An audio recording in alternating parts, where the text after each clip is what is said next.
going to butcher this. Maybe you can fix it. But you're basically the Secret Service's most wanted cyber criminal in the history of the United States. It's my understanding that I was the first, if you want to call it hacker, but first cyber criminal that made the United States most wanted list. It's my understanding. At least the Secret Service most wanted list. Okay. Okay.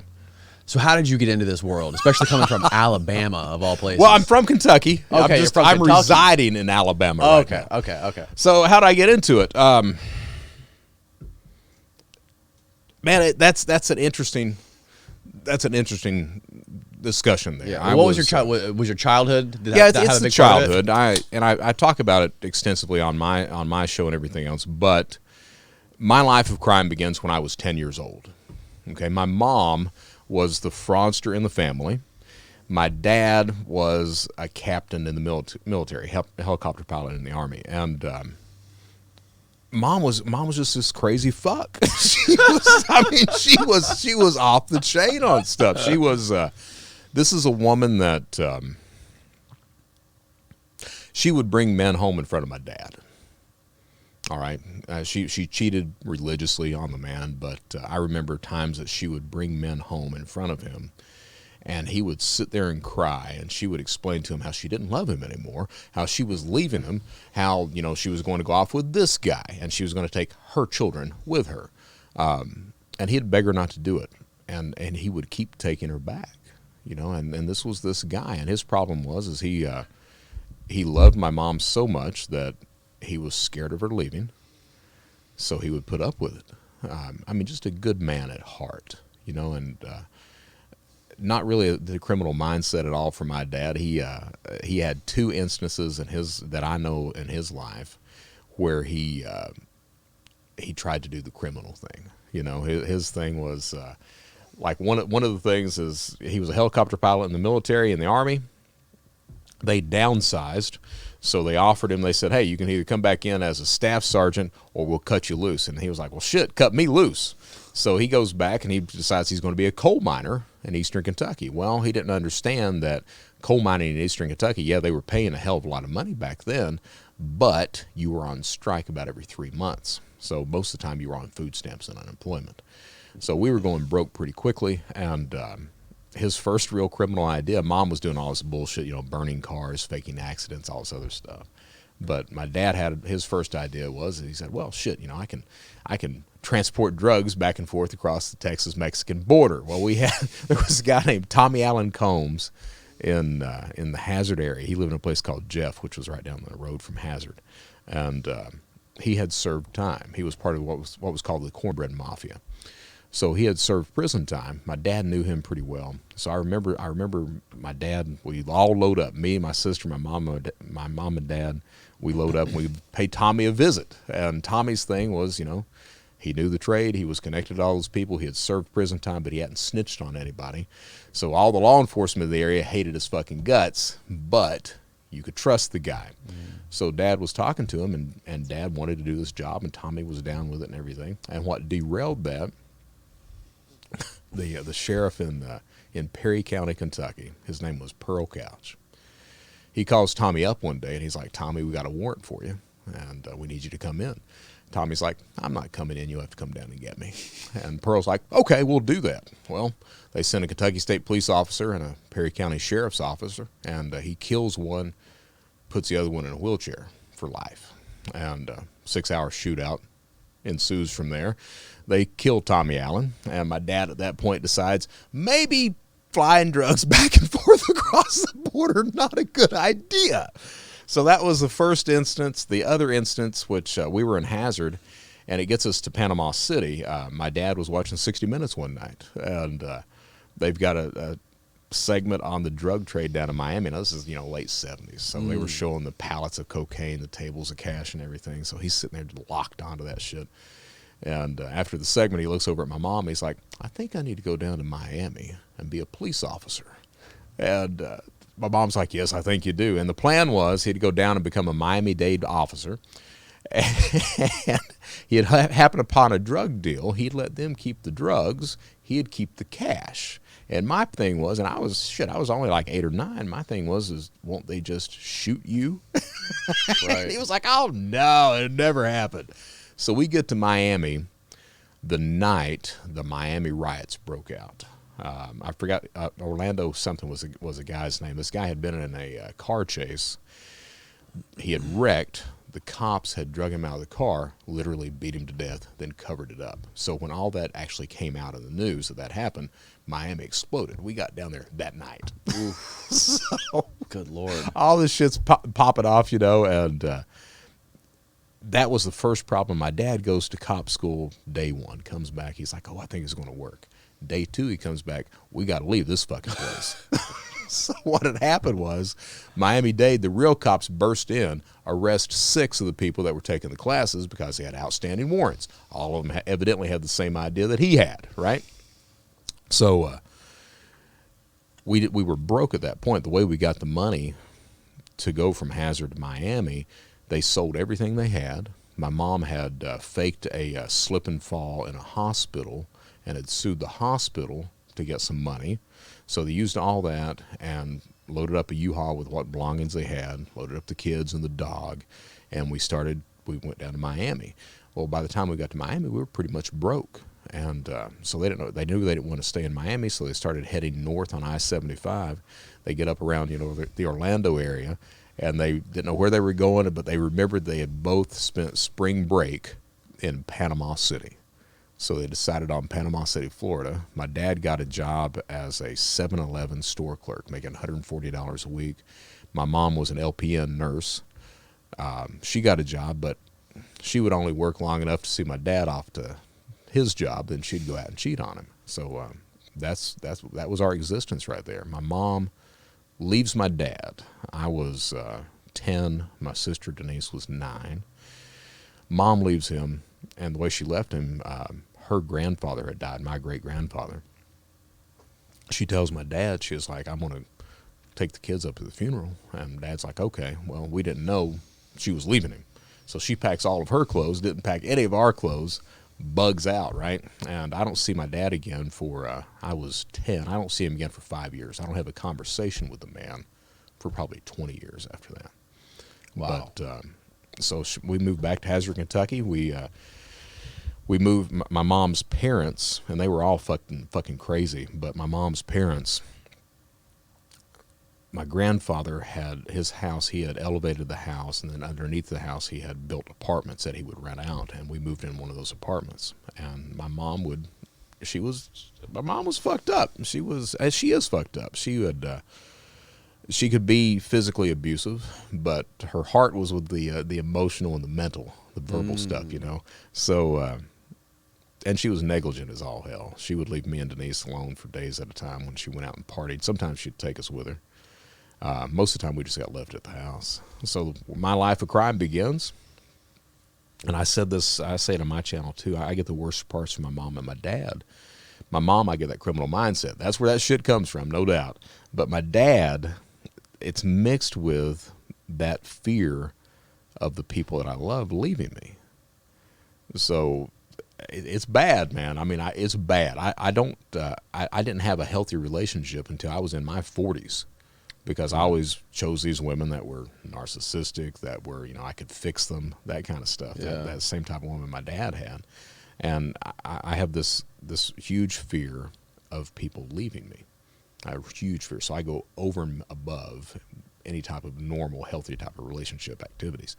So my mom, where my life of crime begins, my mom had been gone for a few days. Me and Denise were at home, no food in the house. I'm the kid that used to post up at the window and look outside, see if she's coming home. Denise was the kid that just got angry, just mad all the fucking time. So Is your sister? Yeah, it's my sister, and she's a year younger than me. Mm-hmm. So we didn't have any food in the house. Denise walks in one day, and she's got this pack of pork chops in her hand. And I'm like, where'd you get that? And she's like, I stole it. And I'm like, show me how you did that. So she takes me over to the A&P, and she shows me how she's stuffing food down her pants. And I'm like, shit, that's the best idea ever. Let's do that. It gets where we're wanting a sandwich. And in the shopping plaza, there was the A&P, and there were some other little shops, and there was a Kmart at the upper end of it. Well, you can't stuff bread down your pants. So I was like, let me see what I can do. Walked into Kmart, got a hoodie off the shelf, took the tags off of it, wore it out, made it out, Nobody noticed anything. And the way you steal bread is you take the hoodie, you throw it over your shoulder when you're in the grocery store, and you stuff the loaf of bread down the sleeve of the shirt. And you just walk out with it. Nobody can see that's in there, and that's what we did. And we started using that. I started using that hoodie to steal all kinds of shit. I'd go back into Kmart, and it became like this, Maslow, a perverted form of Maslow's hierarchy of needs. You got books and games and jewelry and music and all this shit. Mom comes home, sees the Atari, sees the Intellivision, sees all this stuff that's stolen, asks where it came from, and I'm like, oh, we found it. She's like, no, you didn't find that shit. My sister stands up, and she's proud about it. She's mad about it, and she's like, we stole it. And my mom's like, show me how you did that. So she starts running us as little shoplifters. She joins us. She calls her mom to join us as well. Wow. And we become this intergenerational shoplifting ring, right? Used to take these road trips. They'd go to J.C. Penney's and steal clothes and jewelry. I'd go to the bookstore and steal books. And that's the way it worked until they got caught. We went to Bristol, Kingsport, or Bristol, whatever that is, that Tri-City area, Bristol, Kingsport, Johnson City. There was a mall called, I think, the Fort Henry Thomas Mall was what it was called. And they went into J.C. Penney's to steal clothes and jewelry. My grandmother, my mom, my sister. I went down to B. Dalton bookstores to steal a shitload of books. So we were supposed to meet back at the Blazer at 1 o'clock, 1:30, shit like that. So I come back, nobody's there. I'm like looking around, nobody's there. I'm waiting. It felt like I waited about 30 minutes. I'm like, some shit's going on. So I hide my stolen property underneath the Blazer because I couldn't get into it. Walk into J.C. Penney's. As I'm walking into J.C. Penney's, 2 security guards are standing in the entryway there, and I hear my name pop up on the walkie-talkie, Brett Johnson. So I stop, and I'm like, Brett Johnson? They're like, yeah. Is that you? I'm like, yeah. They're like, come with us. So they lead me to the security room in J.C. Penney's, and there's my grandmother and my mom huddled in a corner, holding each other, crying, talking about how they didn't mean to do it. It was a mistake. First time they've ever done it. Didn't know what was going on. We're sorry. My sister sitting opposite of them, not crying, just pissed the fuck off, just like I could kill you both right now. So that's where my crimes begin, right there. And how old were you during that time? Started when I was 10. That was around 10 years old. Started when I was 10, 11, somewhere through there. So that was kind of hardwired into you.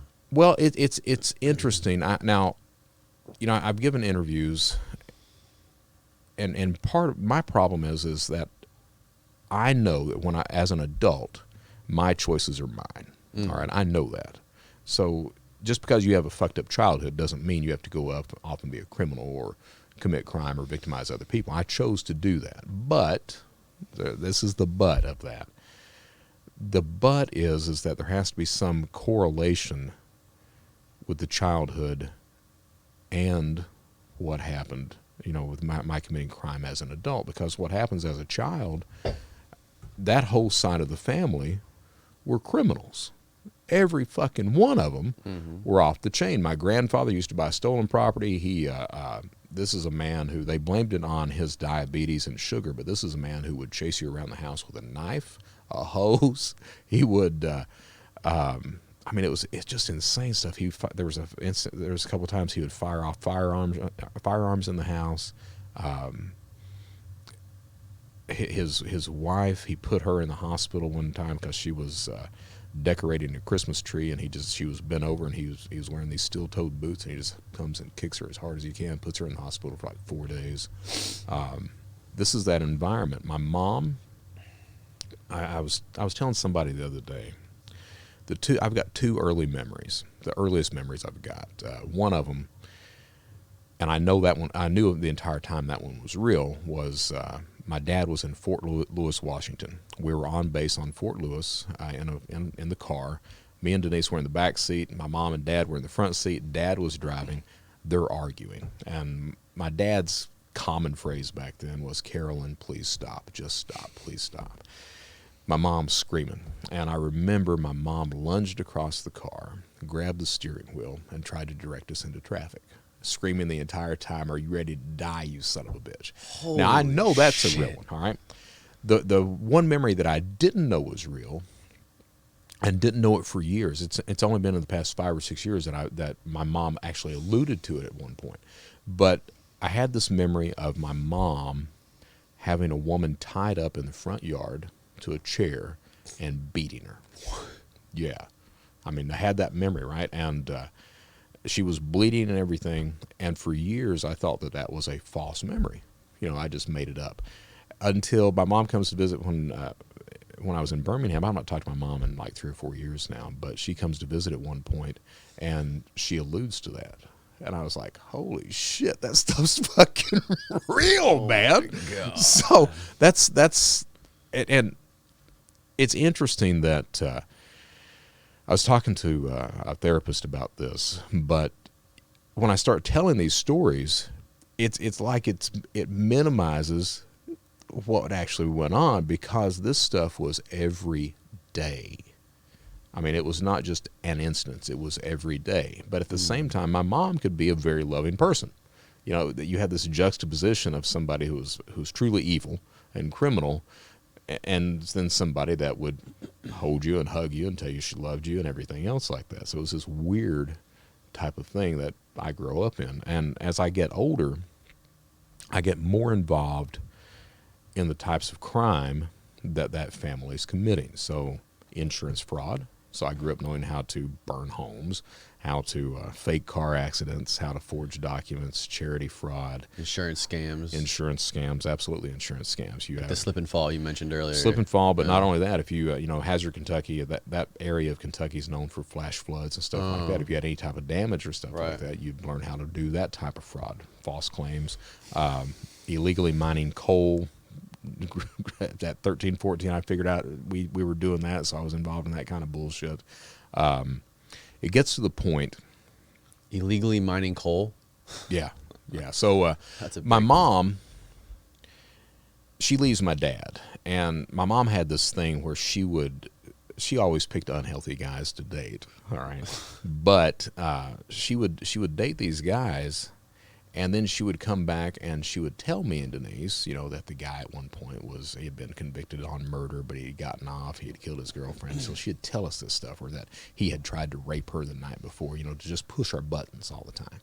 And it was common. It was me she would tell this stuff to. But she ends up meeting this guy at a bar, and she marries him. Now, he was a coal miner. He was working for a coal company. She talks him into quitting his job and going into business for himself, all right?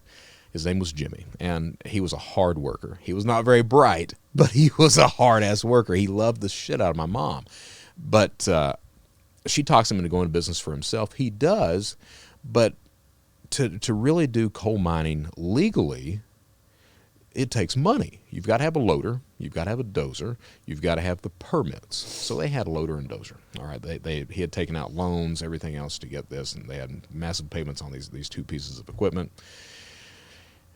The permits are the problem, because if you get a 2-acre permit, I think back then it was like $3,500 per acre is what you had to put up for bond. So you get the permit, they grant you that, and then you strip mine the coal, and then you have to reclaim the land, which comes into some big money at that point. So if you've got a pit of coal that's a few thousand tons of coal in there, you sell that, then you have to have a silt pond, you have to all this bullshit that's there for the environment. Most people can't afford that. So what you do is you do wildcatting. You find somebody that's got coal on their property. You pay them so much per ton for that coal. You bypass the permit structure, and you go ahead and you get the coal off. So much work that goes into that. It's like one of those things. Is the juice really worth the squeeze with that? Well, but you figure in eastern Kentucky, what are you going to do? Right. You've got coal, you've got some medical, you've got some education. Other than that, it's the service industry, the drug sales if you're illegal, shit like that. So that started doing that. They went broke on that. And when I say they went broke, they were trying to get a pit of coal out. They hired this dozer operator who didn't know how, not a dozer, a loader operator, that didn't know how to run a loader. So he actually destroys the loader. I mean, just blows the engine up right there.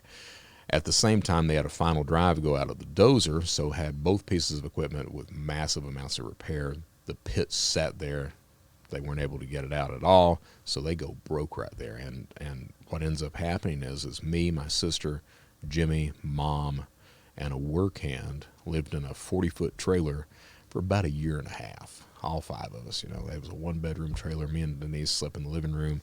Robert, the work hand, he slept in the kitchen. And we lived on deer meat and cornmeal for a year, a year and a half.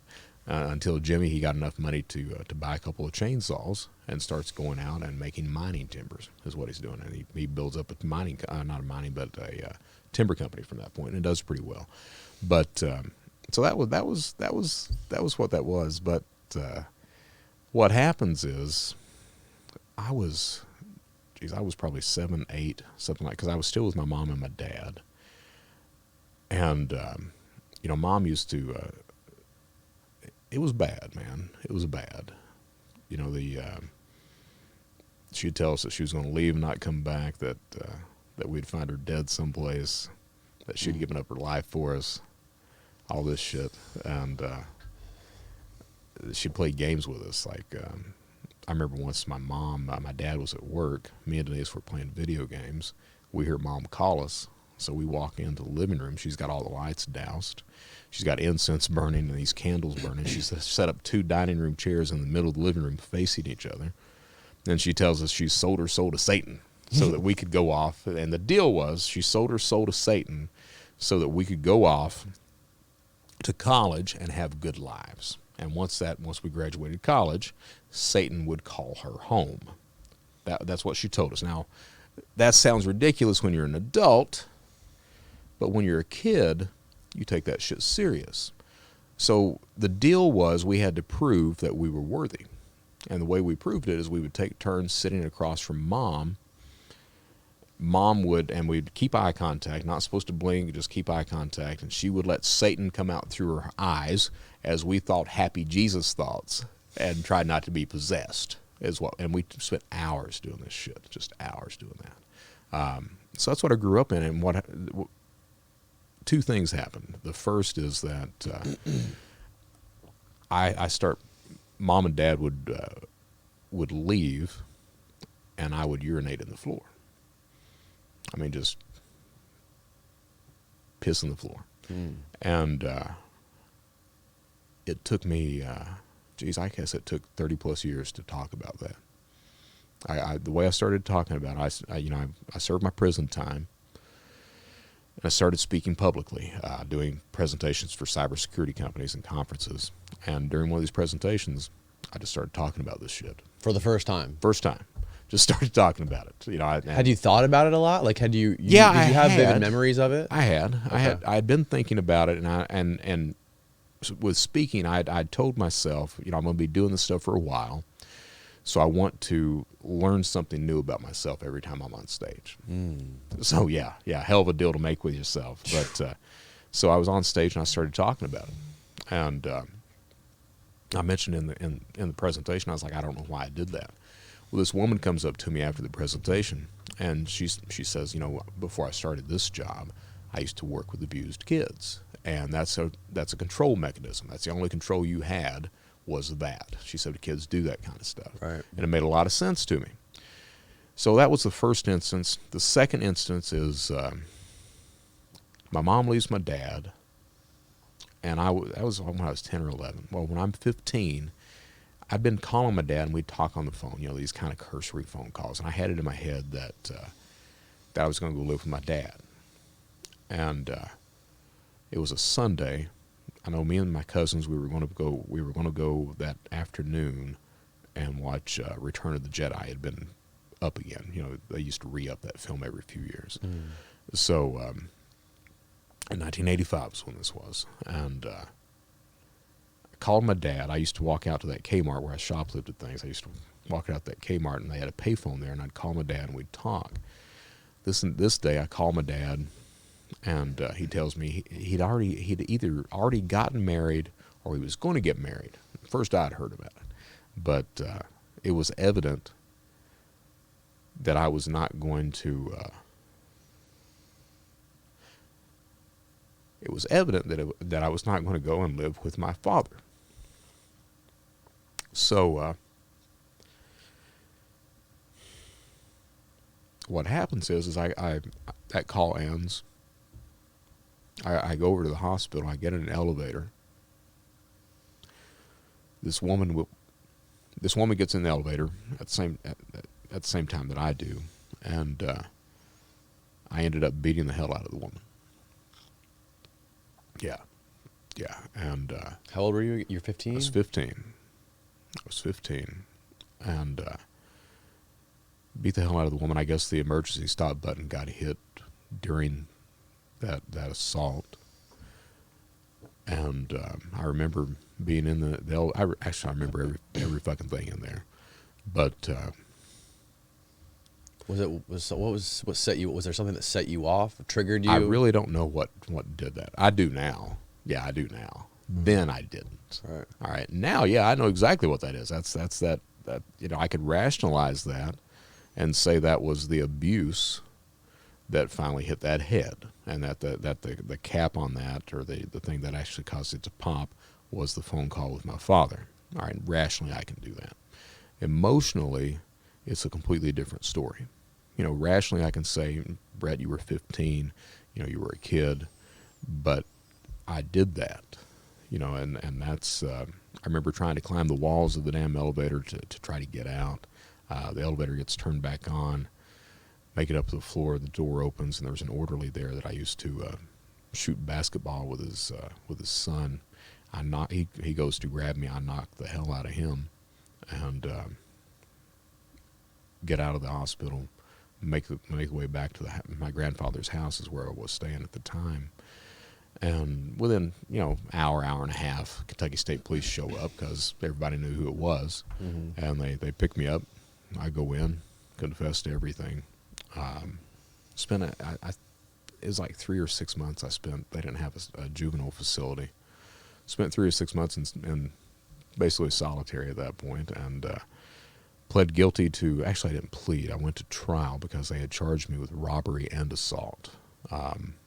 I didn't steal anything. The judge found me not guilty of the robbery, found me guilty of assault, sentenced me to time served and a psychiatric evaluation in Louisville, Kentucky. Went up there for 30 or 60 days.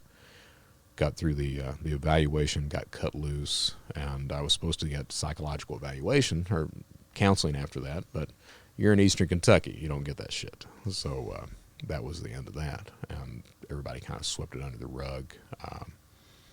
The woman was, I was 15, she was 46 at that point. And what happened on the phone call with your dad prior to that? What made you decide that you weren't going to go live with him? It was, I don't even remember what the actual, the content of the call was. It was, he had said, like I said, he had said that he had gotten married or he was about to get married. I've forgotten now what it was. But up until that point, we had always talked about me moving down there, that I was going to go live with my dad. And it was not that way during that call. It was evident that, no, Brett, you're not going to do that shit at all. I've got my life down here. You're with your mom now. Mm-hmm. And that was what went on. What happens is I'm in jail. My dad, he comes up to see me. He sees me for, a little bit, but, you can't really see somebody when you're locked up like that. And I don't see him again, really, until I was 15 at that point. Next time I see my dad is when I'm being sentenced in federal court for all these crimes that I committed, is what happened. I mean, after all the cyber crimes and all of that stuff? Yeah, so 15... And it took, hell, I mentioned that I was 30 years talking about that shit. I'd think about it every day, but, being able to talk about that, and I have trouble now talking about it, but being able to actually talk about that and what I did, it took me over 30 years to do that, and I did it on stage again. Because that tends to be my safe spot. So my safe spot's on video with a podcast or on stage and a bunch of front of people, and then I'll start talking about shit. Yeah. But what happens is 15 did that. Of course, I became the pariah in the community deservedly so, you know, Yeah. because people don't know what the fuck's going on, you know. Why'd this guy beat up this Yeah, old lady? yeah, and you're a small town, so everybody knows about it. Right. And I can't say I didn't deserve that shit. Certainly did. You know, you do something like that, you deserve something. But ended up moving schools, and the only school that I was allowed in was this place called Dills Combs, which was like 15 miles away. And I walked in, and I was 16, and that's the first real decent person I met in my life right there. So I walked into the homeroom, and this woman hears this voice. She tells me today, she's like, I heard this voice. And she's like, I looked up, and it was you. And she looks up at me, and she's like, son, have you ever done any theater? And I'm like, nope, but I want to join the academic team. And she's like, no, theater. I was like, no, academic team. Well, it turned out she ran both, and the deal was if I did theater, that I would do the academic team too. And she became like the surrogate mom to me. Were you always such a charismatic, outgoing kid? Were you like that when you were from the No, get? I was always like that. Okay. Always like that. The weird Born thing with is, it, or did you develop it? No, I'm kind of an introvert. I really am. I'm a homebody, man. I don't want to go out and do shit or anything. I want to stay at home. I'm an introvert, but I fight it by being an extrovert, by being overly extroverted. So, if I'm at a conference or work or anything, I'm on. You turn yourself on, and then once that's over, I'm back at the hotel room and I crash. I don't want to go anyplace. Don't want to do anything. Don't want to talk to anybody. That's it. But so I excelled under her name was Carol Combs, and I truly excelled under her. I really did. I mean, I did really well. She was a surrogate mom to me, but we also became really good friends. And the way that happened, school would let out, 2:30, 3 o'clock. My mom wouldn't pick me up until about 7 o'clock. So down off the hill, there was a convenience store there, and I would just go and sit outside the store until mom would come and get me. And one day, Carol, she stops by to get gas, and she looks at me. She's like, son, don't you have a ride? Right. And I was like, yeah, they're coming. So about 3 days of that, one day she looks at me. She's like, come on. And she starts driving me home. And she became, like I said, this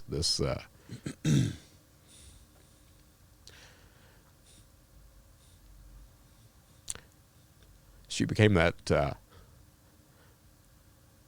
better mom to me than my mom was, So did really well under her.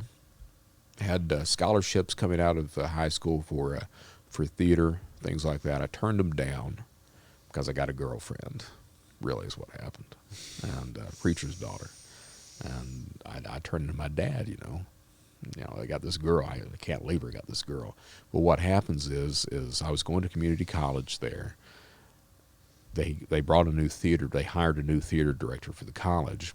The theater director knew the head of the theater department at San Jose State, which was, I guess they have a pretty decent theater school there. So he talks this guy's name's Edward Emanuel. He talks this guy into coming down and watching the show.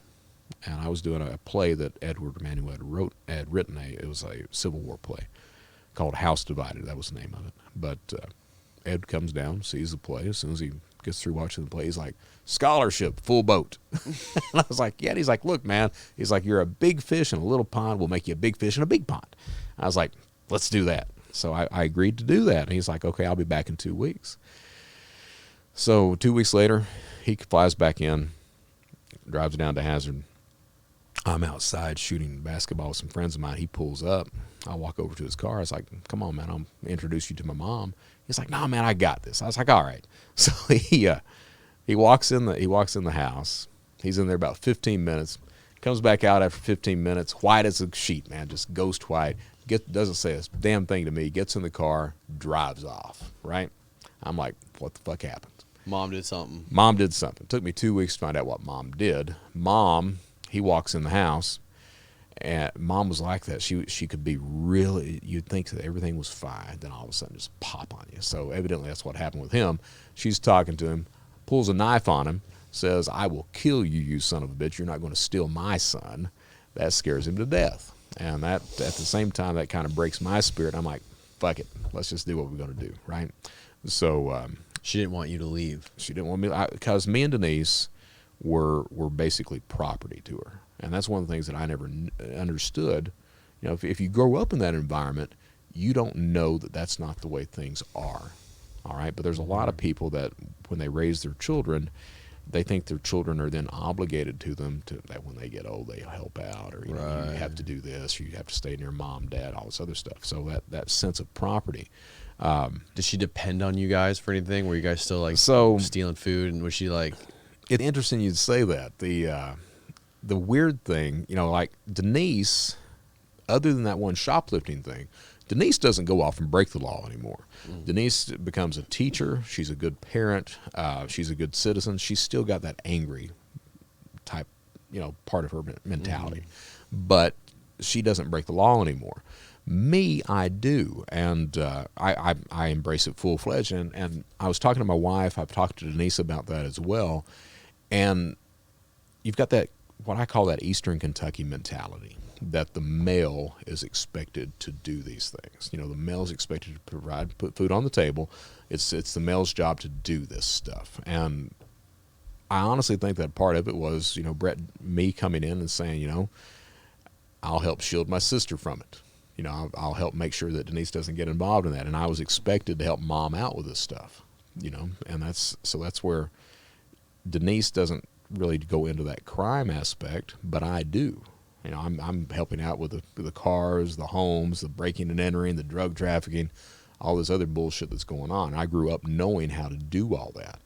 So what happens is I go, of course, the theater thing goes off to the side.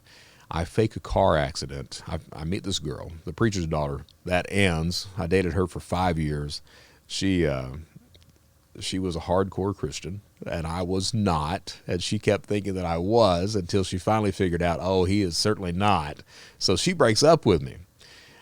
On the rebound, I meet this other girl, and I'm married to her within 6 months and had nothing in common with her at all. And I was married to her for 9 years, lied to her every day for those 9 years, every single day, and never had a real conversation with her until the relationship ended.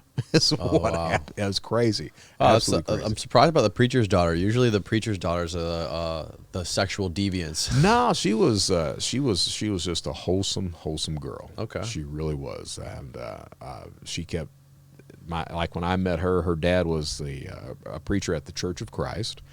So the first time I met him, I'm sitting down on the sofa. He comes in, he was a coal miner and then a minister too. He comes in from a day's work, sits down, he looks at me, he's like, "You're dating my daughter." I was like, "Yeah." He's like, "So are you a servant of," what was it? He was like, "Are you a servant of God or are you a servant of Satan?" And I was like, "What?" He's like, "Because you can't be but one." Whatever you want me to and be, I was like, sir. "Well, sir, I think I'm a servant of God." "Are you? Do you go to church?" "No, sir." "Do you believe in the Lord Jesus?" "Well, I have problems with that, sir." "So you're really a servant of Satan." I'm like, okay. And he told me, he's like, "Look," he said, "you're going to date my daughter. You're going to go to church every Sunday and Wednesday." And I looked at him, I was like, "Guess I'm going to church every Sunday and Wednesday." And for 5 years, that's exactly what I did. Every Sunday, every Wednesday night, let's go. And I learned the book, and he was a good man, but he was set in his ways. Christy was an outstanding woman, but she wanted that match of, you know, a Christian mate, and that was not me. It takes her 5 years to figure that out. You two had very different childhoods. We did. And, well, yeah, you take a mom that tells you the Satan stuff, and like we were in West Germany at one point, and she has a seance. So you got a mom that does that. We were living in military housing, and in Schwäbisch Hall, Germany, my mom becomes convinced, or at least she says she was convinced, that our apartment had a poltergeist, is what she says. And so she tells all the neighbors in the apartment complex and everything else, and I don't know if they believe it or not, but they at least humored her. She fabricates this, I say fabricates, but she comes up with a story saying that before the apartment complex was there was a train that ran through that area, and the Nazis had the Jews on there. And one time the train stops, 2 Jews escape the train, and this Nazi soldier, SS officer, comes and kills them right on that same spot, and that's where the ghosts come from. She had fabricated this whole story about this stuff. Wow. And she actually gets to the point where she gets the neighbors to come in one night and has a seance. And Mom acts like she was possessed by the ghost of these people. Good Lord. So, and like I said, as an adult, you can have fun with that. You know, I can see as the neighbors, they would humor that bullshit. But when you're a kid seeing that, it has a different effect on you. Yeah. You know? Yeah, no, the reason I asked you about your personality, because what I've noticed is that the people who have had the most fucked up childhoods, when they grow up, they end up being the most interesting people I've ever met. Well, it's, you know, I've been told my story is very interesting, but I will tell you it's a hell of a lot better to hear it than it is to live it. All right, because, and we're going to get into that, I'm sure, but I hurt a lot of people. I hurt people that I knew, people that I didn't know. I lied to everyone across the board. People who thought they were my friends. They didn't know what I did for a living. That I lied to them constantly about things. Sometimes I may rip them off. Any number. I was a completely despicable human being. I mean, no redeeming features whatsoever. And I believe that to this day, that when you're committing crime, there's no, especially fraud, there's no redeeming feature in that. You know, you're not a Robin Hood. You know, there's this idea that, well, I stole from the rich and gave it to the poor. No, you stole from everybody, or I stole from everybody and kept it for myself and lied to everybody the entire time about it. You know, my wife, I married Susan, faked a car accident to get the money to get married and moved from Hazard to Lexington, Kentucky to go to university. She didn't know that I faked a car accident. She didn't know I was a criminal. I kept all that shit hidden from her. When I started to get involved into cybercrime, I simply told her I was reselling shit on eBay. Is what. So I lied to her the entire. Never had an honest conversation with her at all. And the way she finds out, it took her 3 years, but the way she finds out that I'm a criminal was this. A couple things happened. So I find eBay, and I like the shit out of eBay. I had been doing fraud outside of eBay. I'd been doing some charity fraud stuff, some theft by deception, running some cold checks, stuff like that. All right, but this was pre-cybercrime. This so is pre-cybercrime. eBay was your first. eBay is the crime first involving real technology. entry into technology. All right, Okay. so I've been doing just the street level frauds. Find eBay, like the shit out of eBay. eBay. This was 90, 95, 96. So find eBay. Was obsessed with eBay. I'd spend time just looking at the shit for sale and everything. I didn't have any money, but look at it, and I was just, you know, everybody had that stuff on there. I was like, man, that's outstanding. Got to be some way to make money on it. So didn't know how, and I got a lot of my initial inspiration from Bill O'Reilly. So he was hosting Inside Edition back then. Inside Edition was this 30-minute news tabloid show. The first cybercrime that I committed was about Beanie Babies. He had a show about Beanie Babies. They were profiling this one called Peanut, the Royal Blue Elephant, selling for $1,500 on eBay. I'm sitting there watching it like, shit, he'd get me a peanut. And I was naive as shit at that point, right? So I'm like, well, man, all I got to do, I'm in Kentucky. All I got to do, I'll go around to all the Hallmark stores. They got to be one in a bin someplace. So I skip class the next day, go around to all these stores. It takes me 4 or 5 hours to figure out, no, idiot, he's not in the stores because his ass is on eBay for $1,500. But I ended up ripping a lady off for $1,500. They had gray Beanie Baby elephants. So looked at it, and the only real difference was the color of the animal, and the tag that was on the animal had a different name attached to it.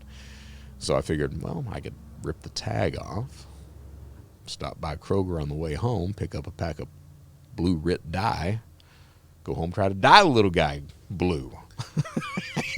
So take the guy home, get a 5-gallon bucket up, you know, put the dye in there, put the animal in there, find out pretty quickly the animal's made out of polyester, doesn't hold the dye at all, get him out of that bath, look like he's got the mange.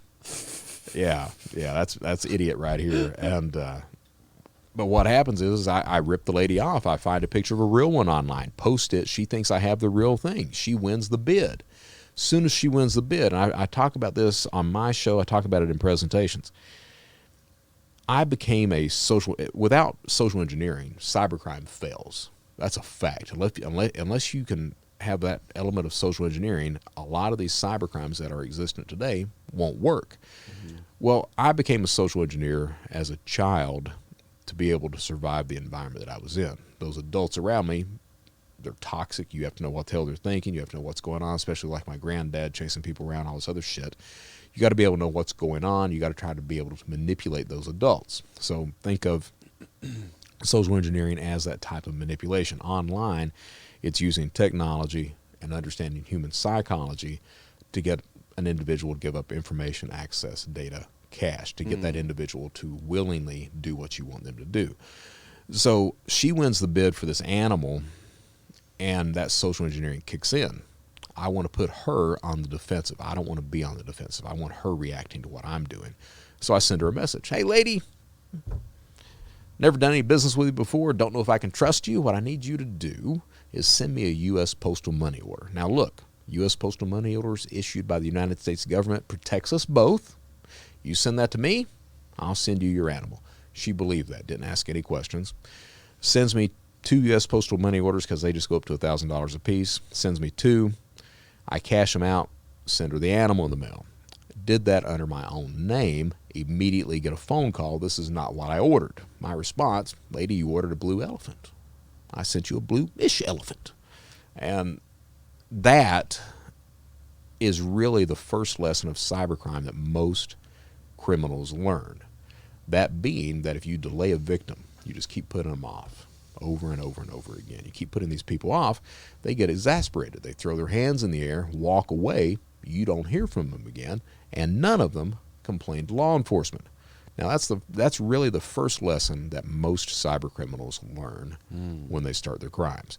And it's interesting that the good guys, merchants and retailers that cyber criminals typically rip off, or fintech companies, it took them a while to learn that lesson too. Because one of the major ways that you can practice security is to delay giving a criminal money in a fintech service or a refund fraud or anything else like that. They found out that if you delay that criminal, they get exasperated. They throw their hands up in the air, walk away. You don't hear from them again, and they can't complain to law enforcement. Right. So that's the first crime I committed. My wife, I did it under my own name, kept going though because I got away with it. And as I said, I got a lot of inspiration from Bill O'Reilly and Inside Edition. So the next crime I committed, he was doing a show about autographed baseballs. Sammy Sosa, Mark McGwire. So I'm sitting there watching. They were selling on eBay for like $80 a piece. I'm sitting there going, shit, I can autograph me some baseballs. So skip class the next day. That seems like an easy one. Yeah. Skip class the next day, go down to the sports store, walk in, buy a case of baseballs. Stop by Kroger, the same Kroger that had the writ die. Stop by Kroger, pick up a black Sharpie, go home, start signing Sammy Sosa, Mark McGwire, look at the ball, and I'm like, damn, that's pretty hard to sign a signature on a round object. So I'm like, well, how about a certificate of authenticity? So I print my own certificates of authenticity up. That's that problem solving, you know. Right. So print those up, sell all of those on eBay for $60 a pop. And that is when my wife finds out that I'm a criminal. Because what happens is one night, we were living off campus. One night, you get that cop knock at the door, that bam, bam, bam, bam, bam. I'm like, shit. Go up, open the door. Susan is sitting on the couch at this point. So I open the door, and there is Sergeant Pat Tingle and a detective of the Fayette County Sheriff's Office. And I got to know Pat Tingle pretty well. But he looks at me. He's like, are you Brett Johnson? I'm like, yeah. He's like, can we come in? I was like, absolutely. So by this time, Susan stood up. She's not saying anything. She's just standing up. She's looking at them. But then she zeroes in on me. So she stops looking at them completely and just looks at me the entire conversation. So Pat Tingle's like, we'd like to talk to you about some baseballs. And I'm like, yeah. He's like, Sammy Sosa and Mark McGwire. I was like, yes, sir. He's like, you're selling them. I'm like, yes. He's like, where'd you get them? I was like, I bought them off eBay. He's like, you bought them off eBay? I was like, yeah, and I'm reselling them. He's like, huh. with certificates of authenticity. Yep. Signed. Yep. Mr. Johnson, we have a sample of their actual autographs down at the station, and that doesn't look anything like that. And I'm like, huh. Well, it comes with certificates of authenticity. Mr. Johnson, we think you printed off those certificates of authenticity. No, sir. And Mr. Johnson, we think you signed those balls. No, sir, I did not. Then Tingle looks at me and is like, Mr. Johnson, you're going to send these people their money back or we're going to put you in jail. Do you understand? I was like, yes, sir. So they leave. The entire time, Susan hasn't said a word to me, just looking dead at me. They leave. I shut the door behind them. Look over at her. You can see it. I mean, she's just pissed, man. Yeah. So I looked at her. I was like, what? And she was like, you son of a bitch. That's why you bought all those goddamn baseballs. And I'm like, yeah. Yeah. So that's when she found out that I was a liar and a criminal. So the next 6 years were me telling her that I've stopped, I will stop, I'm going to stop just a little while longer, until finally it becomes, you like spending the money, don't you? And she knew. She liked spending the money. Yeah, that was the final insult right there. You like spending the money, don't you? So shut up. You know, and she knew how I was. She knew my history with my mom and everything. So what happens is, I think that she starts to cheat on me, rightfully so, because I wasn't giving her emotional support or anything else. But I think also she knew that somewhere, maybe subconsciously or whatever, she knew that was the only way that I would really ever end the relationship. So she starts to cheat on me. I find out about it, and the relationship ends. We were in Charleston, South Carolina at that point in time, and I take her back to Hazard, Kentucky. She wanted to go back to her mom's. So take her back to Hazard, drop her off, come back to the house in Charleston, and I'm walking around in a daze, stumbling, everything else, crying all the time. Start to get suicidal, and you know, that fear of being abandoned, that became real, man. I caused it, yeah, but shit, it was still real. So realized I'm getting suicidal. Picked up the phone book, went to psychologist. Went to criminal psychologist because I figured I needed one of those. Called this psychologist, literally cried on the phone to her and told her everything. You know, I'm this criminal. My wife left me. Bam, bam, bam, bam, bam. She's like, come in today. So I go in, tell her everything. Saw her for about 4 months, and she was trying to get me to stop breaking the law and to go into real estate. And I was like, is there a difference? And she's like, yes, there's a difference. I was like, yeah. But what happened? I was 34. And I didn't start drinking till I was 34 because my mom was a drug addict, and she loved alcohol, and I was that control freak. I was scared that if I ever did drugs or pushed you away from it. Yeah, so I never did that. Started when I was 34 is what happened. I was a big fan of the Big Lebowski, and my drink of choice was the White Russians, right? So yeah.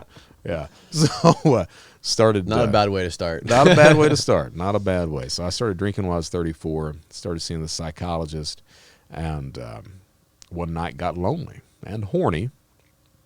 I'd never been to a strip club in my life. Figured it was time to do that. Figured I could get laid too. So I walked into the strip club, and I'm the guy who literally falls in love with the first one he sees. Oh yeah. Yeah. I joke about it, man. It's weird with me. A lot of the times I joke about shit because I'm not ready to discuss that shit. Yeah. I walked in, girl walks by, I'm like, that's the one for me. So moved her in with me. After I moved her in with me, I found out she was addicted to cocaine because what was going on. What? How did you move her in with you? How did that go? So I go in that night. This is a strip club in what state? In Charleston, South Carolina. In Charleston, South Carolina. It's called Joe's Roundup. Okay. One hell of a name. Okay. So never been there. Yeah. I've been to a few in North Carolina. There you go. So walked into the strip club, saw Elizabeth there, and I pony up at the bar. She comes over and she sits down beside of me, and she's like, "You want to buy me a drink?" Well, I didn't know that drinks for strippers are, $30 a pop. So I'm like, sure. So they tell me how much that is. I was like, uh-huh. And then she's like, what do you want to, we can go in the private room if you want to buy a bottle of champagne. I was like, shit, that's a really good idea. Well, a bottle of Corbel was like $400. So I was like, okay. So we do that, and I'm here, I didn't know what to expect. I was hoping to get laid, but go back there, and it turns out I just wanted to talk is what I wanted to do. And so we spent a couple hours back there just talking about anything. And you could tell, looking back now, she was sizing me up. What kind of watch you wear, what kind of car you drive, where you live. You live out on Folly Beach? Oh, okay. So, sizing She was doing me up. her own social engineering. Oh, yeah, doing all that stuff. And so I leave that night, come back a week later, pull her off to the side, and I was like, look, I said, I'd like to take you to dinner if you'd like to go to dinner with me. And she was like, she named this restaurant called Rue de Jean, which was an expensive French restaurant. I didn't know it at the time. I went back to one of my buddies, and I was like, I got a date. And he's like, you got a date? And I was like, I got a date. He's like, where are you going? I was like, I'm taking her to Rue de Jean. He looks at me, he's like, take your wallet. I was like, what? He's like, you'll need it. So I was like, all right. So I start dating this girl, and I had not, it was a mixture of that father aspect of mine, that wanting people to love me, going overboard in a relationship, and also just being out of the relationship with my wife was what it was. So Right. I went, just immediately head over heels. Yeah. I love this girl. I love Call it this the girl. rebound. The rebound. So I ended up moving her in with me. Knew there were problems. Absolutely knew there were problems. She's got an apartment. I go to I had planned on hiring people to clear out her apartment and move her stuff in, her clothes and everything else. For some reason she didn't want to go back to her apartment. So I volunteered to do that. I'll hire people to do it. While I walk into her apartment, it's a fucking wreck. I mean, just like a bomb went off in there, roaches every place, all this other stuff. And I'm like, well, I can't hire somebody to do this. So I ended up cleaning out the entire apartment, steaming the carpets myself, everything else, because I didn't want anybody to know about it. And moved her in with me. She was still stripping at that point, and she would go off to her job. She typically worked on the weekends. She would go off to the job, show up at like 5, 6 o'clock at night on the job. I didn't go because I didn't want to be in that environment, but she'd go to work, and then typically she wouldn't come home until 8 o'clock in the morning, 9 o'clock in the morning. And typically it was her calling me. She wouldn't be able to drive home. And I was like, so, a few weeks of that, you're like, shit, something's going on. Yeah. So she had called me one morning, like at 10 o'clock on a Saturday, come and get me. And I was like, all right. And go and get her. She comes in, immediately crashes in the bed. I never went through a woman's purse in my life. That was the first time right there. So I went through her purse, found the cut. I didn't do drugs. So found the cut straw, found cocaine, the residue on the straw, found a little bag of shit and everything else, and it got me. I'm the guy that's very good about finding out stuff about people. At that point in time, I could crawl up somebody's ass, find out anything about anybody. So started researching forums about strip clubs in South Carolina. There's this one, it's like USA Sex, whatever the fuck, I forgot what the name of the site was, but found that site. They had a section on South Carolina strip clubs. Sure as shit, there she was listed in it. Really? So she was not only addicted to coke, but she was prostituting herself to support the habit. So found out all this shit while she's asleep in the bed. And go in as she's waking up. I go in. I tell her, I was like, hey, see, I didn't mention she was prostituting because I was like, I don't want her to know I know that. But told her I found the coke and everything else. Told her she had to stop. She starts crying. I don't do it that often. Knew she was lying. And I was like, didn't want to have that conversation. But I was like, you got to stop. Oh, I'll stop. So she continues that same behavior. Weekends, showing back up 8 o'clock, 9 o'clock, come get me. And what happens is it goes on for about 2 more weeks. And one morning she calls me to come and get her. I write a letter, leave it on the bed. Go and get her, take her back to the house where I'm at, get her in the bed and everything. I was like, look, when you wake up, I got a letter here for you. I'm going to Columbia for the day. So the letter basically said, hey, if you can't stop this, don't be here when I get back. So that night I come back, she's quit her job, and that same night, as far as I know, she never did coke again either. But I didn't know this at the time, she supplanted the coke with alcohol. So, you had to do something. And I was like, okay, shit, the alcohol's fine with me. If you want to drink, as long as you ain't snorting anything, you're good. So I think it's like it's a thing that goes hand in hand. evidently, I didn't know that you shit get too then. drunk, you do a little bit of coke, and it like Sober sobers back you up. up. Yep. Yeah, I didn't know that. Still haven't done coke. I'm 52, Really? still haven't done coke. You're not missing much. Thank you. I told my wife, I said, when I get to pay 70, 75, right as I'm cashing out, I'll do the meth, coke, heroin. There you go. I'll hold court in the street. We'll just do a shootout and everything else. That's a great way to go, man. If you're going to do it at that I like point. your style. So, but what happens is she quits that, and I get it in my head. I guess subconsciously I figured if I could fix her, I could fix me. I also figured, I'd win her love and it'd be just fine, and just keep trucking. Well, the thing with her, not sure if it was abuse or just didn't like me or what. I believe she did love me, but now it was this idea of I adopted this idea of give her whatever she wanted as long as it kept her mind off of drugs. Well, I didn't understand that strippers want everything. So every night, and I was stealing a lot of money. I'm this guy that created tax return identity theft, among several other types of crimes that I committed. All right, yeah. The reason your tax return is delayed is the son of a bitch that's sitting across from you today. Yeah. Oh my God. Yeah, I invented that fraud. You invented that fraud. Yeah. Can you explain that? Yeah. So we were on counterfeit. So I'll get back to Elizabeth. Okay. We'll go into cyber. We'll go into cybercrime for a minute. Little side. Okay. Step real quick. There are 3 sites that redefine cybercrime as we know it today. Those 3 sites are Counterfeit Library, Shadow Crew, and then Carter Planet. Later on, you have Silk Road and sites like that. But those 3 sites redefine cybercrime. Before those 3 sites come into play, the only avenue you had to commit organized cybercrime, and it's always organized, the only avenue you had for that was an IRC chat session, Internet Relay Chat, where it's a rolling chat board. You have no idea who you're talking to, if you can trust the individual, if the individual is a cop or a crook, if they have a product or service, if it works or not, or if they're just going to rip you off. Shadow Crew and Counterfeit Library, I started those, ran those, all right? Carter Planet is started by a guy named Dmitry Golubov over in the Ukraine, who went by the screen name of Script. Carter Planet is the genesis of all modern credit card theft as we know it today. Counterfeit Library, Shadow Crew handles most of those other types of frauds, account takeovers, phishing schemes, tax return identity theft in general, synthetic fraud. All these other types of schemes kind of starts with Shadow Crew, all right, and Counterfeit Library. Okay. It also gives a trust mechanism that criminals can use.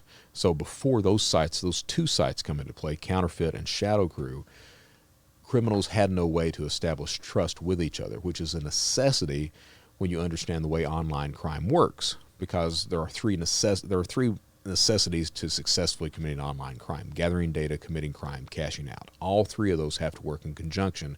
If they don't, the crime fails. So you have to be able to trust people who are good in areas where you are not. So if you can cash something out and commit the crime, but you don't know how to get the data, you have to work with someone who does know how, a cell or anything else like that. Or if you're in a geographic area where you can't cash out the crime, you have to rely on money mules that you can trust. So you have to be able to establish trust with a criminal where you don't know what they look like, don't know their real name, will never meet that individual. Really? Really. So Shadow Crew does that by providing a large communication channel, a forum type structure at that point in time. It's changed over the years a little bit. But the forum type structure is there so that criminals now can reference conversations days, weeks, months old. They can take part in those conversations, learn from them, ask questions. You know by looking at someone's screen name what the skill level of that person is. If you can learn from them, network with them, trust them. We had vouching systems in place, review systems in place, escrow systems in place, all with the singular purpose of establishing trust with one criminal and another. Now, where tax return fraud comes up, I was the top of that heap. I was the guy who ran that stuff, that godfather, like the Secret Service calls me. Where that comes up, the initial databases that we had, because back then you had a lot of PII, personal information, that was just on the web. If you know how to properly search for it or look at databases, you could get all these socials and everything else without having to steal them or pay for them or anything else. Really? Oh, yeah. Oh, yeah. So the first database that I had access to was the Indiana State Sex Offenders Registry. All right. So I'm the first guy that sells. Oh my God, dude. Oh yeah. So that Indiana State Registry had the person's name, the mother's maiden, the driver's license number, the date of birth, social security number, address history. What else do you need? You don't. All right. And my idea was, shit, who's going to complain about victimizing pedophiles? Nobody. Right. So what I did was is I would use their identities to open up bank accounts. And the only online bank at that point was called NetBank out of Georgia. So I would open up NetBank accounts in pedophiles' names and either use them for personal use to cash out and launder money, or I would sell them online. I'm the first supplier of fraudulently opened bank accounts on these forums and everything. All right, there's a whole list of whole firsts there. So that's the first database that I had access to. We mined that out so much that Indiana starts to remove the PII of those pedophiles. You would sign in one day and all of a sudden, hey, the socials aren't there. So it's like, What year was that? this was 97, 98. 97, Okay, 98, 99. I'm sorry, 98, 99. So the next database we had access to was the Texas driver's license database. That was nice because you had snapshots of the DLs, you had all the information there and everything else. You could make driver's licenses with all the correct data on there, except it'd have your face on there, not the real person's face, and then use that to commit fraud. So that was the next one. Where tax return identity theft comes from, I got access to the California State Death Index. All right, so huge listing of everyone who's ever died in California. And it comes with their social, date of birth, mother's maiden name, which again is really the only thing you needed back then to commit a lot of different types of fraud. So the idea that I had, these people were dead. The idea that I had was, well, I wonder if you could file for Social Security benefits on somebody who's dead. How does the federal government know that an individual is dead? So this goes into how cyber criminals operate a lot. There's a lot of recon that goes on. You've got to do a lot of study, a lot of reconnaissance, a lot of information gathering in order to commit a lot of these frauds that go in place. These days it's done for you, all right? But back then you had to figure all this shit out. So the first question is how does the federal government know someone's dead? Well, the answer is prior to 1998, the family, only the family, had to file a Social Security death benefit, paid like $219, all right? If the family had never filed that Social Security death benefit, the federal government doesn't know they're dead. It's just the number becomes dormant after so many years, but the government still thinks you're alive, okay? Now, the next question is since that's a state index, does the federal government reference state indexes and vice versa? Back then, the answer was no. It was against the law to do that because there's a lot of discrepancies between a state index and a federal index. A lot of those people that are listed dead on the state index ain't dead.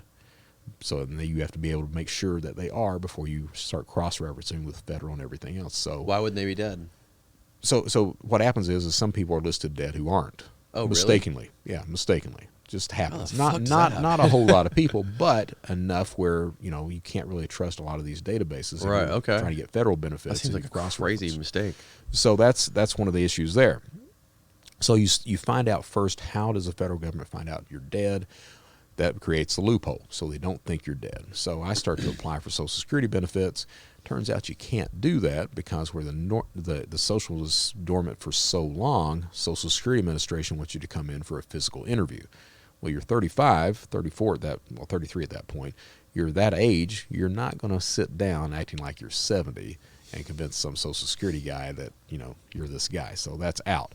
So the next idea I had was, well, I wonder if you could file income tax refunds on these people, which again comes up with a completely different range of information that you have to get. How does the IRS work? Do they have to get the information from the employer before they issue the refund for the people who are saying they worked for these employers? No, they don't. Even to this day, they don't.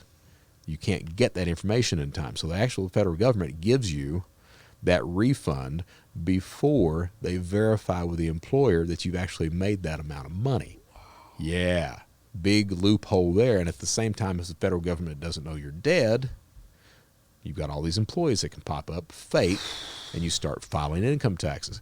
You keep the dollar amount low, under $5,000, very few flags are raised, and you start filing. I got to where I was filing a tax return. I'd file a tax return once every 6 minutes, do that 3 to 4 days a week. One day I'd plot out a map of ATMs. Every 6 minutes? Every 6 minutes. So you do that for 8 to 10 hours a day. Every 6 minutes. Just bam, bam, bam, bam, bam. File, 180 to 220 tax returns per week. 80% of those returns would fund. So now you got to figure out, so you're filing that many. Jesus how do you have them Christ. deposited? Because you start doing research, and tax refund fraud had been around prior to that. But what was going on, people would have this shit deposited to their real bank account. All right?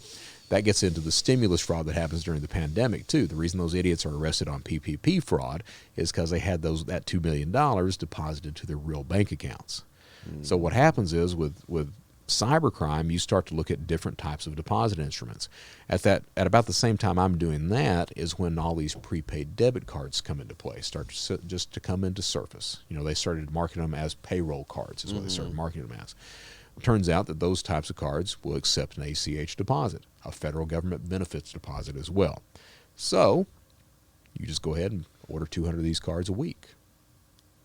Have tax returns deposited onto all of them, take a road trip, spend 2 days, Friday, Saturday, and then Sunday, cashing out those cards, come back home on Monday, got a spare bedroom, and you chuck a backpack full of $150,000 cash into the spare bedroom. Wow. So it turns out that those JanSport type backpacks, or the Under Armour backpacks, the big ones that college kids wear, Yep.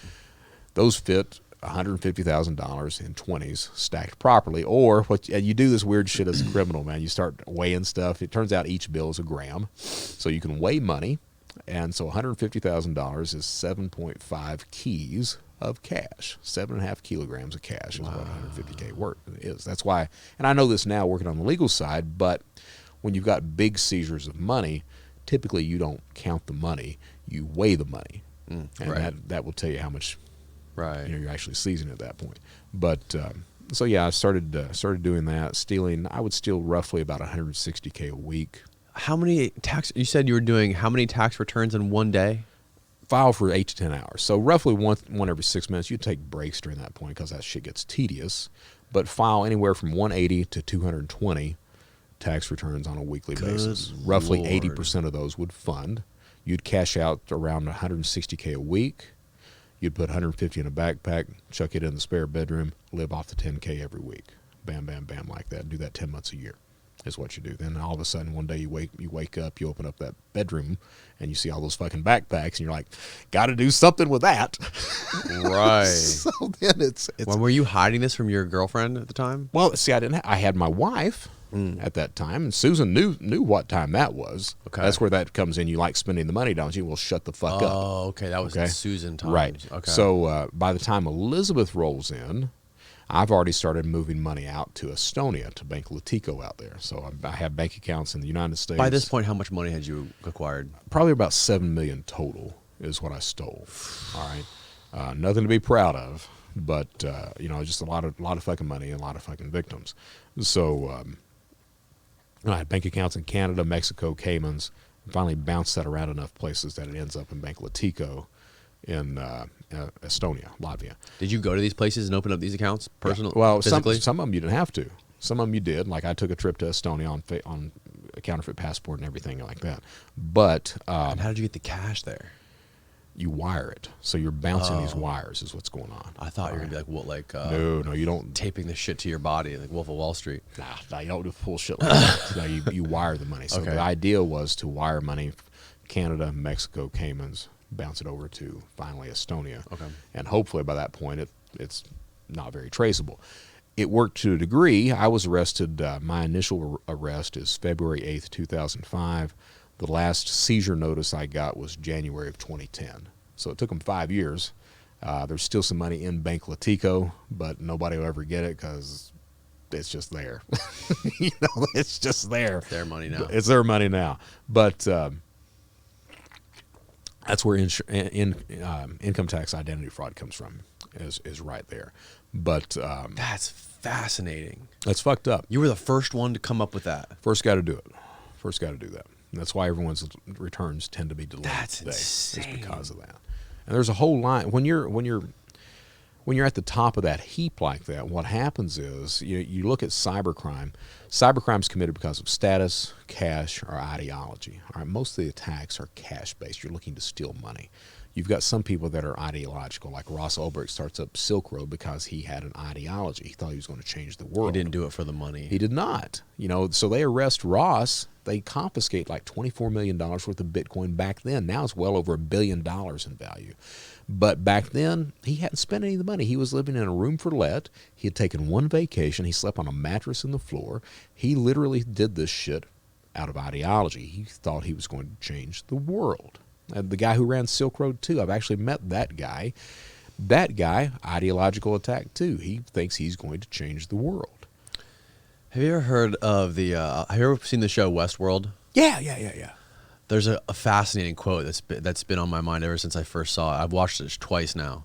But when Ford is before he kills one of the ladies, he's talking to her and he's like, the human psyche. He's like, I read a theory once where the human intellect is just an elaborate display of peacock feathers, like a peacock. I think there's some justice to that. Where it's like imagine all of the greatest art, all of the greatest literature, Shakespeare, Mozart, the Empire State Building. All it is just an elaborate mating ritual. I would tend to agree with that. So you look at, and some of it pays off. It pays off by getting laid, but it pays off by profit too a lot of the times. So being at the top of these cybercrime heaps, you figure when Shadow Crew gets shut down, so we make the front cover of Forbes August of 2004. October 26, 2004, Secret Service arrests 33 people, 6 countries, 6 hours. Now, we ended with 4,000 members in 2004.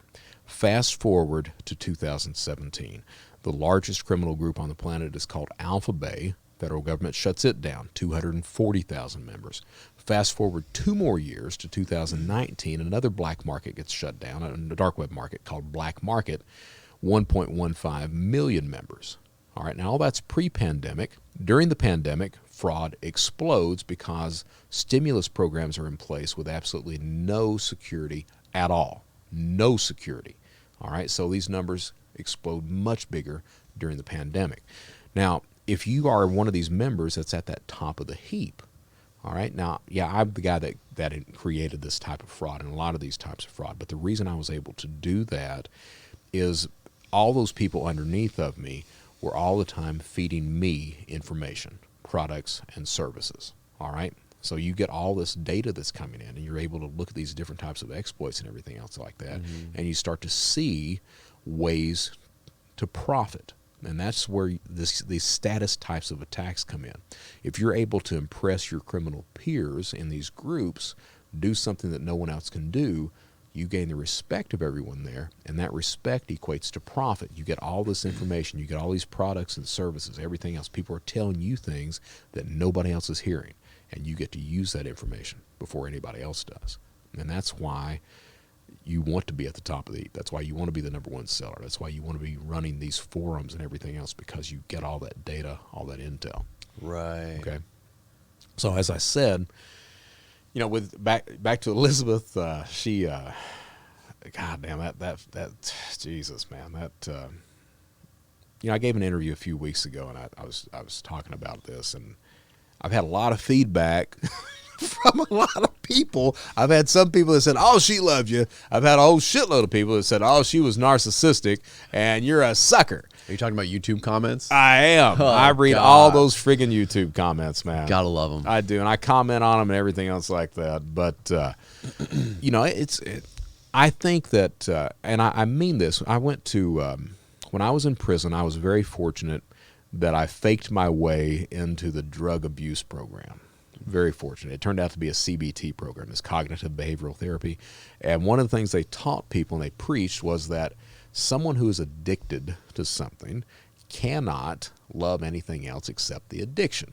All right, so the addiction comes first and foremost. All right, if you're addicted to Coke, you're going to choose the Coke over anything else that's going on. If your addiction's crime or gambling or anything else like that, that's going to come first and foremost. All your relationships are going to be damaged because of that. So I really embrace that, and I think, looking back on that relationship that I had with her, for example, she could not be intimate unless she was drunk off her ass. Could not, would not, all right? And only when she was dog drunk would she be intimate.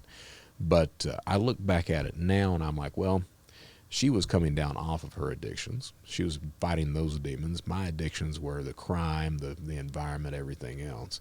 So you had two people that were fucked up to begin with. Right. That, did you love each other? Shit, who knows? Because these addictions were first and foremost in both of our lives. I think she was probably a little bit further ahead of it than me. I think, honestly, looking back at it, that I was that escape valve. She did see a way out of that stripper mentality, out of the Coke and everything else. Whether that's true or not, I don't know. Honestly, I bounce back and forth a lot these days. I know that my wife now is the first healthy relationship I've had in my life. It truly is. So I got out. What happens is I got to the point, as I said, my money I had. Happy anniversary, by the way. Thank you. So my arrest, what happens with that, like I said, Shadow Crew makes the front cover of Forbes August of 2004. Headline, Who's Stealing Your Identity, had a full spread about Shadow Crew. So I had retired from Shadow Crew at that point because we had intercepted text messages of the Secret Service investigating us. We had this guy named Enhance that was a member, and he's the guy. So back in 2003, 2004, Paris Hilton has her T-Mobile phone list published on the web, and people go bugfuck crazy about it. All right, somebody hacked Paris Hilton. Wasn't a hacked. It was an insider that worked at T-Mobile, went by the screen name of Enhance. He got that list, published it, but he also intercepted text messages of the Secret Service talking about Shadow Crew and published those on Shadow Crew. So They were using T-Mobile? Oh, yeah. They were using T-Mobile. Yeah, they were using T-Mobile. On their sidekicks? Exactly. So they were using T-Mobile, and he published that. At the same time, we were starting to get IP addresses from law enforcement agencies across the friggin' planet. We were getting all these government agencies that were pinging our system. We started to see local and state forums, law enforcement sites and everything else mentioning Shadow Crew by name. So I'm doing tax return fraud. I'm making money. I'm at the top of the heap, and I'm like, shit, when this goes down, I'm probably going to get RICO'd on me. I'm going to get charged with everything. So I'm like, I need to leave. So I drop out of Shadow Crew, and that was a story in and of itself. My second in charge. So I'm the guy that builds that trust mechanism for criminals to use. At one point, That's basically the foundation of what Shadow Crew was, right? It's a lot of foundations for Shadow Crew. I think the biggest thing that Shadow Crew did was establish that trust mechanism for criminals, all right? But it was also this kind of eBay marketplace, so it was the forerunner of today's dark web and dark web markets as well. Right. It was the forerunner of how cyber criminals communicate with each other, that type of open source mentality, sharing and exchanging information. That's really what gives criminals the upper hand against good guys today. The people that are on the legitimate side, they don't collaborate. They don't share and exchange information because you've got privacy concerns, regulations, you've got competitive edges that keep them from doing that.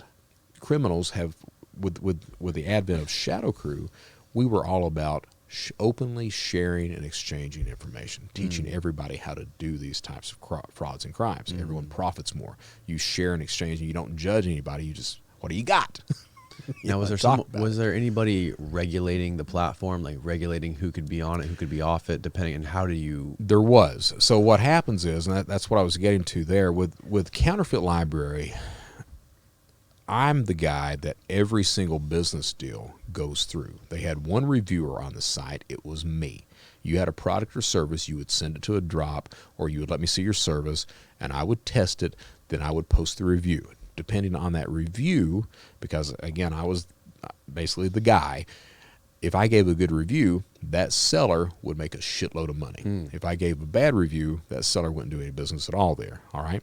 Right. And my reviews came with a guarantee. Hey, if you buy from the seller and you get ripped off, I'll cover your losses. I'll make sure you're recompensed. All right. And I meant that. So that helped establish that trust. People knew that if they dealt with this site and bought products, services, talked to anybody, they could come through me and the deal was good. All right.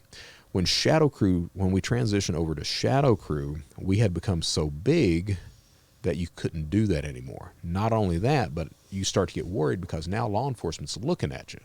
It'll be pretty easy to identify where I am if you've got a drop address in an area and everything else. So you're picking up product, pretty easy to get a controlled delivery going on. So I farmed that out to different reviewers at that point. So we had mods, we had admins, we had all these people in charge that would either ban you, let you have access to things, take care of any problems that pop up, things like that. What goes on is some of the people, I had some very competent people in charge. I had some people in charge that I thought were competent that were not competent. My second in charge, his name was Kim Marvin Taylor out of Denver, Colorado. Went by the screen name of MacGyver, all right? 46-year-old guy. At the time, he was 46. And he worked at the Tattered Cover Bookstore in Denver. All right. And I thought the guy had knowledge through the roof. I really did. Turned out he was just very well read. So he would talk about fraud. He would talk about changing identities, how that stuff was done. And it sounded right. I mean, it sounded spot on. And he would talk about techniques that I hadn't tried before and stuff like that. So I'm like, man, you know what you're talking about? Let's bring you in. You can be the admin too. Everything's fine. So he becomes my second in charge. Now, what happens with this guy, at the same time this is going on, there's a gentleman out of Nebraska that's on the run for check fraud. His name's David Thomas.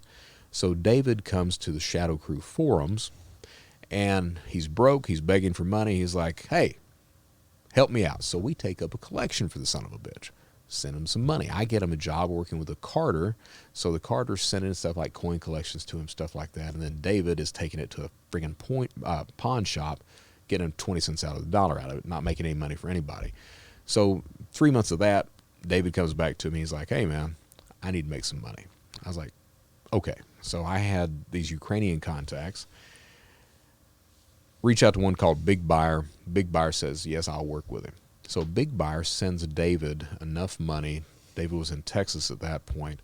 Sends David enough money to go from Texas to Issaquah, Washington, right outside of Seattle. Gives him the money to move up there and to open up a virtual office. So office space where all these other businesses are coming in saying they've got office spaces, but you can get mail there. And the idea is that Big Buyer is going to commit credit card fraud, order the items, have them sent to David. David's going to get the merchandise and then relist the merchandise on eBay at 80% of retail, cash out like that. Because that's the way you used to do credit card theft. You'd sell everything on eBay, get 80% of on the dollar for it. That's what you do. All right. So Big Buyer places an order. He places an order with Outpost.com, $18,000 order. At that point in time, it was the largest order that Outpost had ever gotten. What did Outpost.com do? It was like a merchandise store, so electronics, all this bullshit. It was electronics, jewelry, stuff like that. That's what I ordered. So got $18,000 worth of merchandise, sent it, largest order Outpost had ever hit at that point. And David gets the merchandise, happy as shit. Emails me, gets me on ICQ. Yeah, man, it's working. We're going to make a lot of money. MacGyver, Kim, finds out about it, messages me on ICQ. I want to go to Issaquah. Why do you want to go to Issaquah? To make some money. Dude, you're making money. No, I want to go up there. Okay, go, be careful. He gets in his piece of shit Saturn, drives from Denver all the way up to Seattle. They meet and party all that night. Now, here's the rule back then. If you're committing credit card fraud, if a bank knows that there's potential fraud on the account, the bank shuts the account down. Well, back then, we had all the logins to these credit cards that we were stealing. So what you'd do is you'd place the order for Apple products or whatever you're doing, whatever merchant you were defrauding. The day of the delivery, you'd wake up early that morning, sign on to the credit card account. If you could sign on and access the account, the order was good, you go pick up the merchandise. If the account was shut down, you knew it had been flagged for fraud, you get your ass back in the bed. All right. So that day, because Kim and David had partied all night long, they didn't go to log in. They didn't check with Big Buyer to see if they could be logged in. Meanwhile, Big Buyer is pinging me to be at all hell. Hey, I need to get up with David. I need to get up with David. We got a problem. I can't sign into the account. They've not checked in with me. Nobody can find him. So they go to pick up the merchandise because during this point in time, Big Buyer has placed a second order with Outpost.com. This order, $17,000, the second largest order that Outpost.com has ever gotten. 5 days after the first order. By this time, Outpost knows the first order is fraud. So what do? They pick up the phone, call Issaquah PD. Hey, we got some fraud. Issaquah's like, can you guys send some empty boxes? So Outpost is like, yeah, we can do that. So David, he's got an old Cadillac. Kim's in the passenger seat. David's driving. David's girlfriend is in the back seat. They pull into the complex where they've got the drop address. Pull in there. As they're pulling in, David sees this van that's parked in the lot, and this guy's turned sideways, sitting in the seat, in the driver's seat. David looks over and he says, that's an undercover cop. Kim's like, nah. So they pull up to the drop. Kim's like, I'll go in and get it. So he walks in, looks at the guy behind the counter. I think you've got some merchandise for me. Guy's like, 1 second. He steps behind a wall. Out pops the Issaquah PD. Arrest my second in charge on the spot. David Thomas sees this shit going on, hightails it, beats a path out to they arrest him on the interstate. They find out his real name, everything else. So David had outstanding charges. We couldn't bond him out. Kim had no outstanding charges, so we couldn't pay for it with a stolen credit card. One of the other guys who helped build Shadow Crew, his name is Seth Sanders, who went by the screen name of Kid. Kid got his girlfriend to use her credit card to bond out Kim Taylor from jail. All right?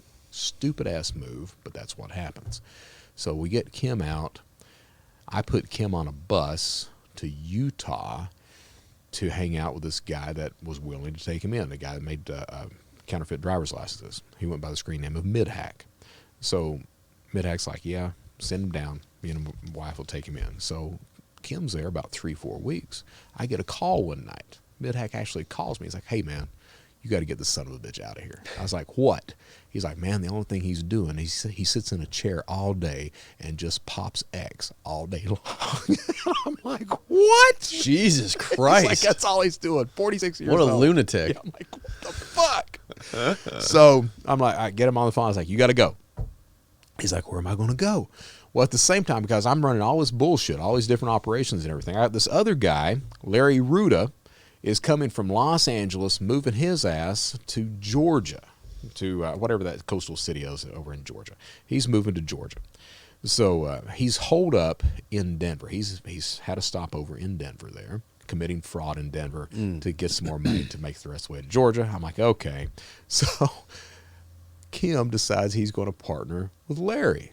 So he goes to Denver, gets in the hotel with Larry, and Kim starts passing checks, payroll checks. So what they're doing is they're printing off payroll checks, and I didn't know it until it was too late, but they're printing off payroll checks, going down to Safeway, using the payroll checks to buy Marriott gift cards, coming back and paying the Marriott bill with the stolen Marriott gift cards.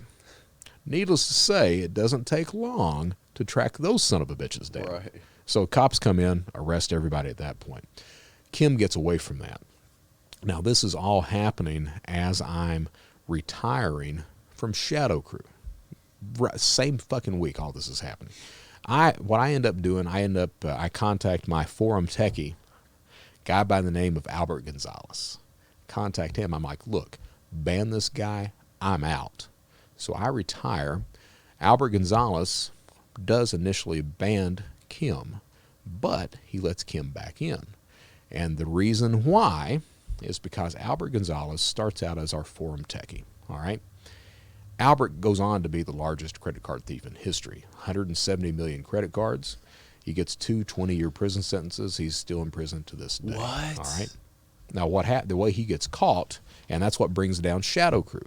The way he gets caught, we have this thing called the CVV1 breach or hack. All right, it's not a hack. What happens is we were doing all this phishing schemes. We were getting back then when you fished, you would have 20 different fields that somebody would fill out. They do mother's maiden, DOB, social security number, passwords. They do all this bullshit, credit card numbers, pins. They put all that stuff. These days they don't do that. Back then they did. We were getting the pins and the card numbers. Now, for you to encode that on a physical card and take it to an ATM, you have to have track 2 data. All right, so on the back of your debit card or credit card, that magnetic stripe, 3 data tracks. First data track is the card number. First data track is customer name. Second data track is the card number / 16-digit algorithm out beside of that. Third data track is called indiscriminate data. No one uses it. All right. Okay. For you to use that in an ATM or to swipe it at a store, you've got to have that second track. You've got to know that algorithm. You can't guess it. All right. Now, we had the card number. We had the PIN. What the Ukrainians found out was that none of the banks had implemented the hash. So you had the card number.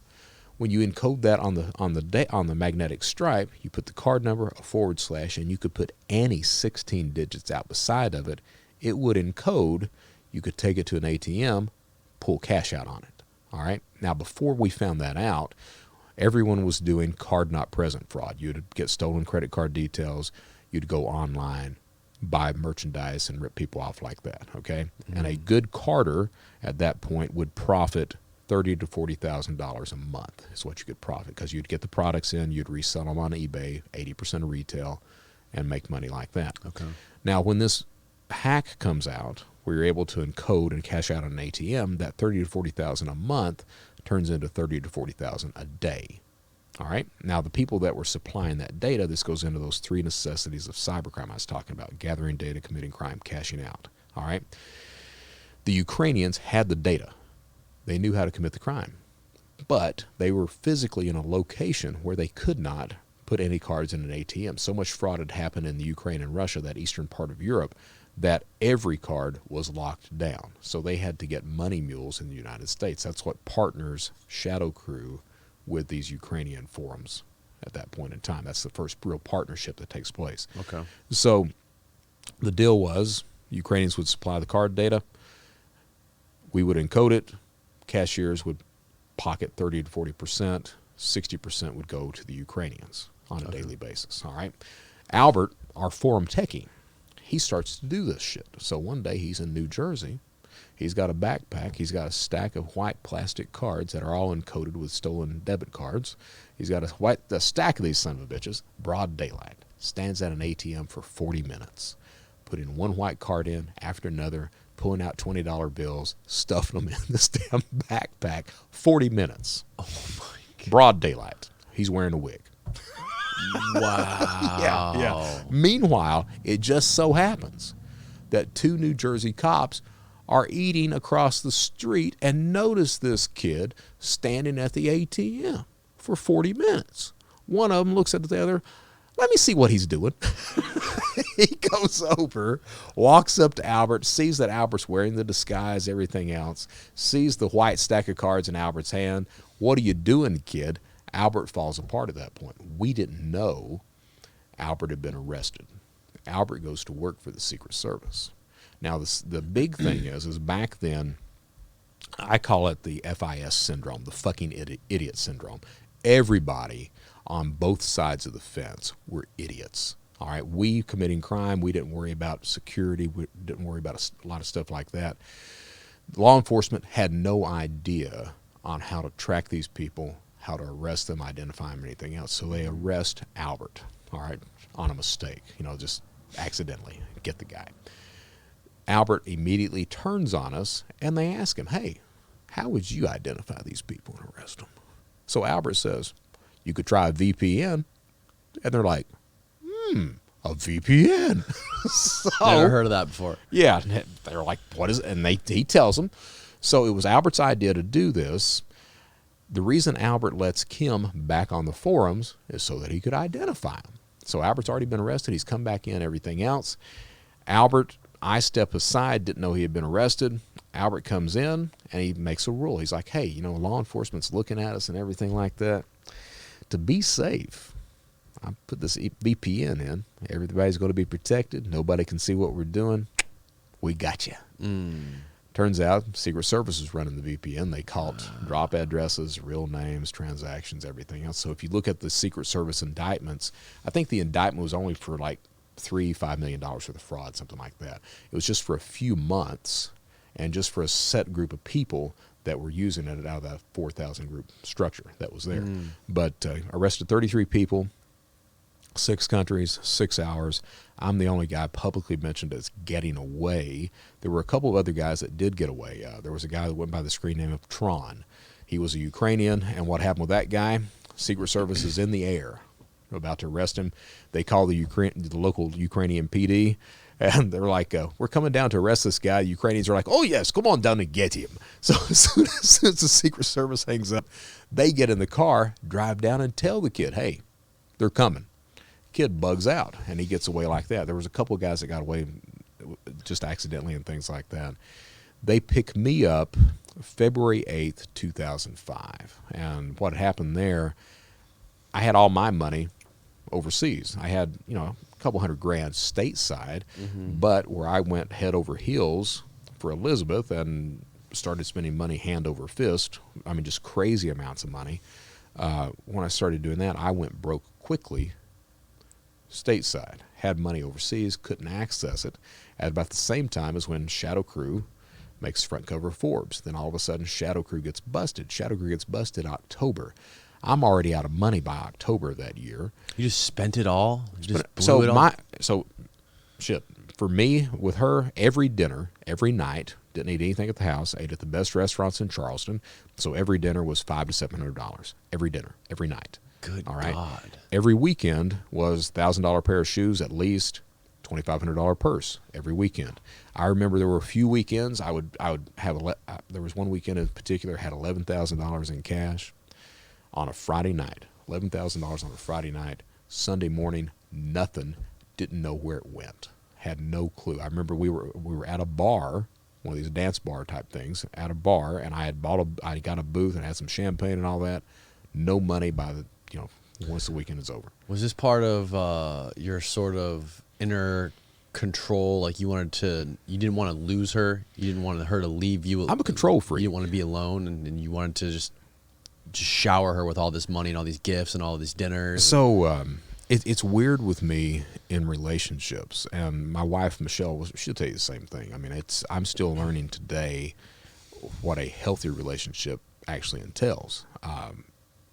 Historically with me, if I wasn't dating someone or married or something like that, I would have friends or people I thought were friends. When you're a criminal, you don't have friends. Right. But I would have people I would hang out with until I started to date someone. Then immediately, it's just her. Right, exactly. That's it. Nobody else. Don't talk to anybody else. Don't call anybody else, anything else like that. Elizabeth kind of took that to the extreme because she had these problems, and I became this savior, put the cap and mask on, and I adopted that as my cause. I got to make sure she's fixed. I didn't realize then you can't fix anybody but yourself, and you're damn lucky if you can do that shit. But I went head over heels. It was this thing of whatever she wants, do. So I go through all my stateside cash. I get it in my head. If I just keep going, it'll work out all right. Just keep trucking. Just a little bit more, a little bit more. Figured the best thing I can do is get married to her. Maybe if we get engaged, it'll show her I love her. It'll show her she's going to be all right. Go like that. So she wants Tiffany engagement ring. Of course she does. Well, I don't have the money to buy a damn Tiffany engagement ring. By this time, Shadow Crew's been popped, everything else. I'm like, well, how are you going to get it? So I start running. I used to preach to people not to run checks. I start running checks. Counterfeit cashier's checks. And I would find somebody on eBay that had a coin collection, something like that, convince them to send it to me COD. I'd pay the delivery driver with a fake check, walk off, cash out the item like that. Had a coin dealer in Charleston that would buy anything that I gave him as far as coins went. But so I did the same thing with the engagement ring. Got this like $20,000 engagement ring with a fake check. proposed to her. She accepted. Then she wanted Tiffany wedding bands. Well, the problem is that when you're running checks, if you're going to do that, it's like with counterfeit currency. If you're running counterfeit money, you don't shit where you eat. You take a road trip. That way you're not connected to one specific geographic area. Same thing with checks. You don't shit where you eat. Well, because of Elizabeth, I couldn't travel. So I was stuck in the Charleston area running checks. Pretty easy to start to pinpoint that guy all of a sudden. So I had UPS delivering these rings. It was a COD order. I guess they had flagged every COD order for high dollar items that was coming in. And they figured out, this is this son of a bitch right here. So controlled delivery got me. I leave the house one day. She and I were going to go out to dinner that night. And I was like, hey, I left like at 10 o'clock in the morning. I was like, I'll be back in a few hours. Got to pick this stuff up. She didn't know what I was doing. So go and wait at the drop. UPS driver pulls in. I get out. He was like, I was like, you got a package for me? He's like, yeah. He's like, you got an ID? Flash him an ID. He hands me the package. I hand him the check. Turn around. There's the FBI, Charleston PD, about 30 of them in the parking lot. They got the UPS officials there. Got all these other people there. And that's what got me. Within 45 minutes, the U.S. Secret Service comes in, takes over the investigation. They knew exactly who they had. So they let me sit in a county jail for about a week and a half. 2 agents fly in from New Jersey, because that's where all this stuff originates from, is with Albert being arrested in New Jersey. So the headquarters for all cybercrime at that time was all New Jersey based. So 2 agents fly in from New Jersey, pulled me out of a cell. They looked at me and they were like, we got your laptop. I was like, yeah. They were like, have you got anything on it? I'm like, yeah. Well, you're going to be charged for whatever's on it. I'm like, yeah, I figured. And then one of them looks at me. He's like, can you do anything for us? Well, I was arrested February 8th of 2005. I was supposed to be married to Elizabeth February 26th. So I looked at him and I was like, look, you get me out. I'll do whatever you want me to as long as I can get back with her. And the agent looks at me. He's like, we're going to get you out. I'm like, all right. And so they let me sit there 3 months to get a taste of it. I was under a $327,000 bond at that point. After 3 months, they have it lowered down to $1,000. My sister pays $1,000 so I can get out. All right. And I walk out. Do I call Denise? No. I call Elizabeth. So I called her up. I'm out. During that 3 months, she had visited like twice. I'd had a few phone calls with her. That's about it. And then call her immediately, and she's like, I'll be there. So me and the agent, Secret Service agent, are standing out in the parking lot. It's like 11, 12 o'clock at night. She pulls up. She had a friend that had a limo company. She pulls up in a limousine, pops the trunk, gets out, gets these 2 storage containers out of the trunk with my clothes in it, drops them on the pavement in the parking lot. It's nice for her to put them in containers. Yeah, right. Just looks at me and comes over and hugs me. She says, call me later. I'm start crying. She gets in the car and leaves. The agent looks at me. He's like, is that your fiance? And I'm like, yeah. He's like, man, I am so sorry. I'm like, yeah. But idiot Brett here, what I do, he has to put me up in the hotel. I don't have any money. I've got $30 to my name. He puts me up in the hotel that night, gives me money to eat on that night. As soon as he leaves, I take the $30 that I do have, walk my ass over to Walmart and buy a prepaid debit card so I can start back in crime that night. Call Elizabeth right after that, beg her and get her to get back with me. And I commit crime. What happens is it takes a month. I'm in Charleston at that point. It takes a month for the Secret Service to get me moved up to Columbia, South Carolina. That's where the field office is. So the deal was I would go in to the offices every day, 4 to 6 hours, and surf the web. It wasn't dark web back then, but you would surf these criminal forums. You would target people, have conversations with people, identify potential people to be arrested, help build cases, and at the same time start talking to the Secret Service about these dynamics of cybercrime, those 3 necessities, how these environments work, everything else like that. So that was my job. I was paid $350 a week to do that. They had 2 recording devices, so I was on a laptop outside line hooked up to a 50-inch plasma monitor on the wall. Secret Service was on a desktop computer right next to mine, outside line. 2 agents in the room, 1 South Carolina law enforcement agent in the room at all times. So 3 people in the room at all times was supposed to be there. So The first, 2 weeks, they're very diligent. They're paying attention to everything that's going on, everything else like that, asking questions, everything else. But, you're seeing somebody just surf the web every day, all day. Is that phone vibrator? It is. Oh, it's okay. There. So Shit's like my freaking brain's going to rattle out. See, the agents watching that every day, they get bored after a while. Uh-huh. And what happens is they get so bored that they start to watch porn. Yeah, now they were, at the same time, they were recording everything that I was doing. They had Camtasia that was taking snapshots of the screen like every few seconds. So it'd take a snapshot of the screen and save that. They were using Spectre Pro, which would capture the keystrokes of everything that was going on. All right. Now, at the end of every night, that would go on a DVD on a spindle. Okay, so you see that, and you're like, shit, that's a large spindle of DVDs. They're probably not going to go through that stuff. At the same time, they're starting to watch porn. I'm of the opinion, fuck it, let's see what we can do. So I start to break the law inside Secret Service offices with them in the room with me. And do that. Yeah, not the brightest guy, dude. Not the brightest guy. Well, I mean, these aren't the brightest dudes either. Secret Service agents sitting there watching porn. There's some crazy stories about that. So I do that for the next 10 months. Now, when I say crazy stories, like, for example, we were hacked at one point. So this guy, Max Butler is the guy who did it. But Max, because they were having me open any type of file that would come in that would help you build a case. If they're going to send you pictures of counterfeit currency or fake IDs or credit card numbers or anything else, open the file. That way we got a copy of it, okay? So you'd open it. Max attaches a keylogger to one of the files, all right? And he starts capturing all the data, starts locking me out of the accounts, everything else like that. So what happens is one day I walk in the office. I usually go in the office about 4 p.m. I walk in the office, go to sign in. As I'm signing in, I get a phone call because I had a burner phone that was issued to me as well that was left at the office. So I get a phone call.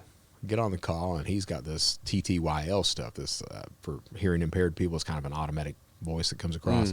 And he's telling me he knows who I am, everything else like that. So Secret Service is like, what the fuck's going on? They think I'm doing it because I'm trying to get out of the investigation. So they're like, get in the car. So we go down to the apartment. They search the apartment. And then they figure out after a while, oh, no, we've got an attacker that's doing this stuff. So this guy had a keylogger on her system. I'm telling them it's a keylogger. They're sitting there going, for 3 months, they allow the keylogger on the system. The guy's capturing all the data, everything else that's coming through that machine. We weren't talking, so it was not evident that I was an informant at that point because that machine was strictly about criminal conversations, So, but he thought it. Max thought it the entire time. Now, at the same time that was one story. After 3 months, I walk in one day and Bobby or Brad, they were the two agents in charge. I think it was Brad. He looks at me, he's like, I think we got a keylogger on the machine. I was like, no shit. And he was like, let's format it today. And I was like, excellent idea. So that was the end of that story. But the other big story, I'm driving back to the apartment after work one day. Brad calls me, and he's like, Brett. And I was like, yeah. And he's like, we may have another keylogger on our machine. I was like, what's going on? He's like, well, that site La Cosa Nostra is automatically installing keyloggers on machines. And I was like, who owns the site? And he's like, none of your goddamn business. I was like, look, I'll come in the morning. We'll fix it. He's like, done. So what had happened was this kid in Canada had been arrested, sent to prison. The Royal Canadian Mounted Police got the kid out to act as an informant, to set up a website, a honeypot, and start gathering data, getting IP addresses, everything else on all these people that were visiting the sites. So that was the idea from the RCMP. All right. One of the things the kid did was he put a keylogger on lacosanoster.com, so anybody who visited it, it would download the keylogger to their machine, and he could start getting data like that too. Little did he know, it had been installed on my machine too, working for the government. So I go in the next day. Now, I didn't know that he was an informant at this point, the kid, right? So I go in the next day. I'm usually let directly into the office. This day I'm not. This day I have to wait out in the waiting area. So I'm waiting out in the waiting area. Out comes Bobby. I'm like, Bobby, I really need to know who owns the site. He's like, well, I'll ask Brad. I was like, okay. So he goes in the back to ask Brad. I hear Brad yelling all the way from the back toward the front. Tell him it's none of his goddamn business. I was like, okay. So they take me back down to the room, the office where I'm working at, this big war room. They take me down there, and I'm like, well, what do you want me to do? And they're like, well, what would you do if something like that usually happened? And I was like, well, I'd shut him down. Do what you usually do. I was like, okay. So I crawl up in this kid. I start reaching out to my contacts, everything else, find out who owns the site, find out that the kid had been in jail, find out that the kid was mysteriously released from jail with charges still pending and everything else. Oh, that's odd. And I start talking about it. 48 hours later, site shut down, kid's back in prison. Washington calls Columbia. What's your fucking monkey doing? Yeah, we're coming down. So Brad comes back down. Do you want to stay out of prison? Yes, I'd like to. Well, if you want to stay out of prison, the best thing you could do is say that you didn't know anything was going on, that you just did it on your part. I was like, okay. So Washington flies in because they're thinking the monkey has done something. So Washington flies in. They thought they were going to ask me some questions. Washington doesn't even talk to me. They pulled me off after 2 hours of interviewing with the two agents who are telling them a bunch of bullshit. Washington gets me in there, and they ask me, hey, why aren't you targeting Ukrainian cyber criminals? And I was like, I am. We'll do it more. And that was the entire conversation right there. So we ended up shutting down another law enforcement's operation just for shits and giggles is what happens. So that's some of the stuff that goes on in those offices at that point. Now, I want to say this, though. Those guys, they were really good guys. Yeah. They were. They weren't used to dealing with people like I used to be, but they were good guys, and they tried to give me a chance to do the right thing. I got both Bobby and Brad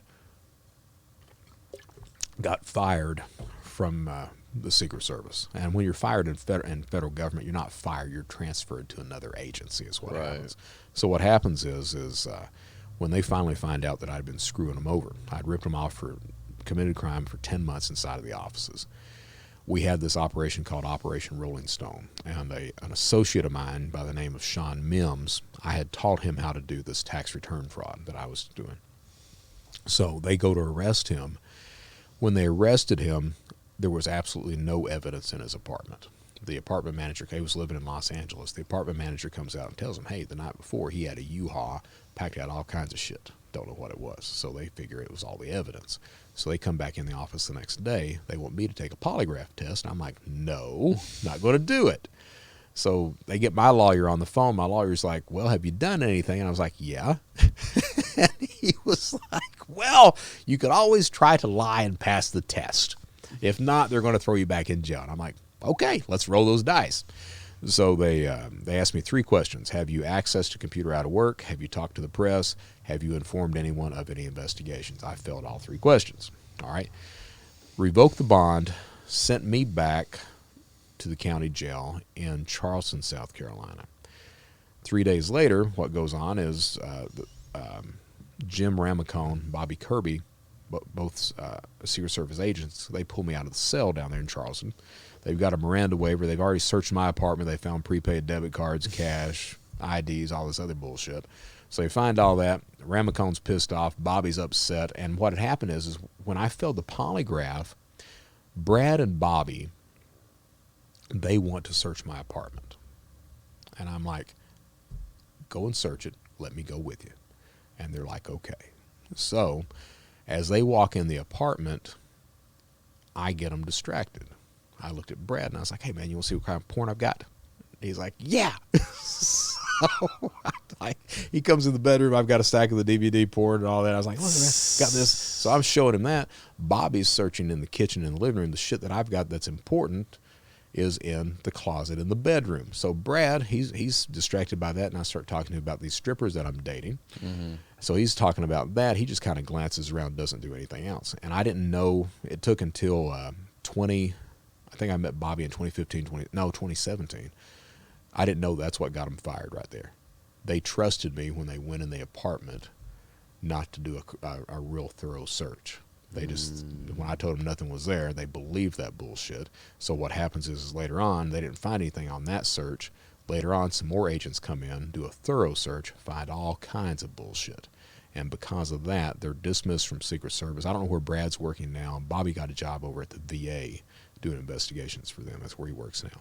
But I had an opportunity to meet with Bobby in 2017, 2018. Took that, was able to apologize to him, everything else. And this is where this guy, he looks at me, and I told him I was doing a lot better. I was trying to be a better guy. And he was like, Brett, you were always a good guy. You just didn't know it. Man, that shit hit hard right there. But so that's what happened with that. I bond. So I was under state charges when they revoked the bond. Judge reinstates the bond because they revoked the bond improperly. No one calls the Secret Service to tell them I got out of prison, or not out of prison, but out of jail. No one informs the Secret Service of that. I walk out, and I'm of the opinion, hey, you're going to screw me, you're going to find me. So I take off cross country. I borrow $1,000 from a stripper that I've been dating, borrow $1,000 from her, tell her I'll pay her back $3,000 in 2 weeks, and head west on I-20. No idea where the hell I was going. Get to Dallas and realize that there's a prepaid debit card supplier in Dallas. So I walk into the offices there, get this guy, lie to this guy, get him to give me 67 prepaid debit cards without me paying for them and without showing ID. He gives them to me, and I start filing income taxes. 2 weeks later, I cash out. I think that night was like $110,000, $130,000. Use that money to buy a Jeep Cherokee, and the plan, a stupid-ass plan, but the plan was to steal enough money to bug out to Brazil and set up shop down there and continue on with it. So I was out, I was on the run for 4 months, stole $600,000. The night before I was in Las Vegas, Nevada, had stolen $160K out of ATMs. Woke up the next morning, signed on to cartersmarket.com, which was another forum ran by Max Butler at that point in time before he gets arrested. Signed on to cartersmarket.com. There's my name, U.S. Most Wanted, beside of it. Yeah. And it was the first time that my name had ever been mentioned on a forum.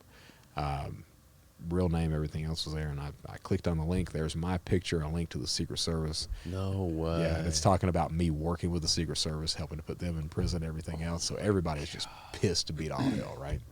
So I'm sitting there looking at it like, whoo. And I said out loud, I was like, well, Mr. Johnson, you've made United States Most Wanted list. What do you do now? I'm going to Disney World. So, yeah. Why? Why not? Why not? So I figured that I'll have to lay low for about a year. Can't get a passport because I was planning on getting a passport and bugging out to Brazil. I was like, let things die down for about a year. What do I need to do? I'll go to Disney World. I'll get my year ticket, the yearly pass for Disney and Universal. Go to the parks every day. You just want to stay there? Yeah. Idiot, right? That sounds like hell. Oh yeah. Nowadays, I was in Orlando like 3 weeks ago for a conference, and I'm like, Jesus, I hate this place. Oh my God, it's hell. So it's like never again. But then it was like, oh yeah, we'll go to the parks. It'll be all right. So I go down. I pay for a timeshare for 9 months in advance. I go down. It wasn't furnished, so I go out and buy furniture, buy electronics, everything else. Lasted about 6 weeks. That's what I wanted to ask you earlier when you said you were taking in all that money, $100 and some $1,000 a week. Did the thought ever cross your mind, like, maybe I should just take all this and buy some real estate and just get out of this? No. Slowly transition myself to go legit. And I'll tell you the reason for that. I'm not the only guy that acts like that when you're stealing that kind of money. The thing is, you forget what the value of money is. All right, so the money is coming so fast that you're like, shit, just steal more money. My budget, I didn't have to come up with a budget till I was in my 40s. My budget back then was just steal more cash. You forget what the value of currency is, and it just becomes this free-flowing thing all of a sudden where you just spend whatever. I had the Rolexes, all that crap. I went out and bought this Chanel J12 that was diamond encrusted it was the gaudiest fucking piece of shit you ever seen in your life. What was the most ridiculous thing you ever bought? That was it? It was a $25,000 watch. It had, so the J12 was a black ceramic band, and the entire band was encrusted with diamonds. I mean, you couldn't wear it. It's something like one of these friggin' rappers would wear these days, right? But I would have that, and people would come down. I'd show it to them. Hey, look what I got. Look at this piece of shit. It was weird stuff like that. So you forget the amount of money, the value of currency. Like you would go in my guest bathroom, and one of the drawers had $10,000 of cash in it. Just for the hell of it. I would get in there, I'd use the bathroom sometimes, and the money that I had in my pockets, I'd just stack in there. In case you ran out of toilet paper. Yeah, finally you had $10,000 there. My kitchen cabinets, they had stacks of prepaid debit cards in the cabinets. Unopened cards, envelopes full of cards. That was what was in the cabinets. When I was arrested, I had a Mini Cooper, and then I transitioned over to Mercedes. But when I was arrested, it was like 962 or 972 $2 bills in the vehicle. The odd shit like that is what happens. In the kitchen cabinets, you had rubber bands of $1 bills just wrapped up, just thrown in there all the time. But as far as transitioning over to legal currency like that, what happens is, for most cyber criminals, and we used to talk about it all the time, you've got to have an exit strategy. You've got to know when you're going to get out, and you got to get out before it's too late. Everybody says that. Nobody follows that. Really? Nobody follows that, because the money is being stolen so quickly, you don't worry about that. And then not only that, but it's an ego boost too, that status type thing, because now you've got everybody in those communities that are looking up to you. You're the most important person on the planet to them. So it's this huge ego boost all of a sudden. So you don't get out of it. You don't stop it. Something has to make you stop. Right. All right. So you rip somebody off, you get arrested, whatever happens, and you get the consequences from that. Right. Is what it comes up being the end of that kind of stuff. All right. So yeah. So I mentioned I go through the drug abuse program, right? I fake my way into that. And what happens is so I'm arrested in Orlando. I'm held at the Orange County Jail there in federal holding, and didn't know a damn thing about federal inmates, anything else, or the system at all. This guy named Yeti, he was in there for meth. He kind of takes I was blessed throughout this entire thing of people kind of taking me under their wing. All right. So this guy named Yeti kind of takes me under his wing, and he's like, hey man, the only time you get off in federal prison is the drug program. And I'm like, well, dude, I don't have a drug problem. He's like, well, you can find a drug problem, can't you? And I was like, I can find a drug problem. So what happens is they gave me diesel therapy, and diesel therapy, that is basically to wear you down mentally and physically before you get to your final destination. So it works it took me 2 weeks to go from Orlando to Columbia, South Carolina. They stop at every single county jail they can find, let you go through processing, which is about 6 hours. Once you go through that processing, hit your buck, hey, time to move. And you go to the next county jail. Bam, bam, bam, bam, bam, like that. Wears you down, right? So what was going on is every county jail I would stop at, as you're going through processing, they ask you, do you have a drug problem? Why, yes, I do.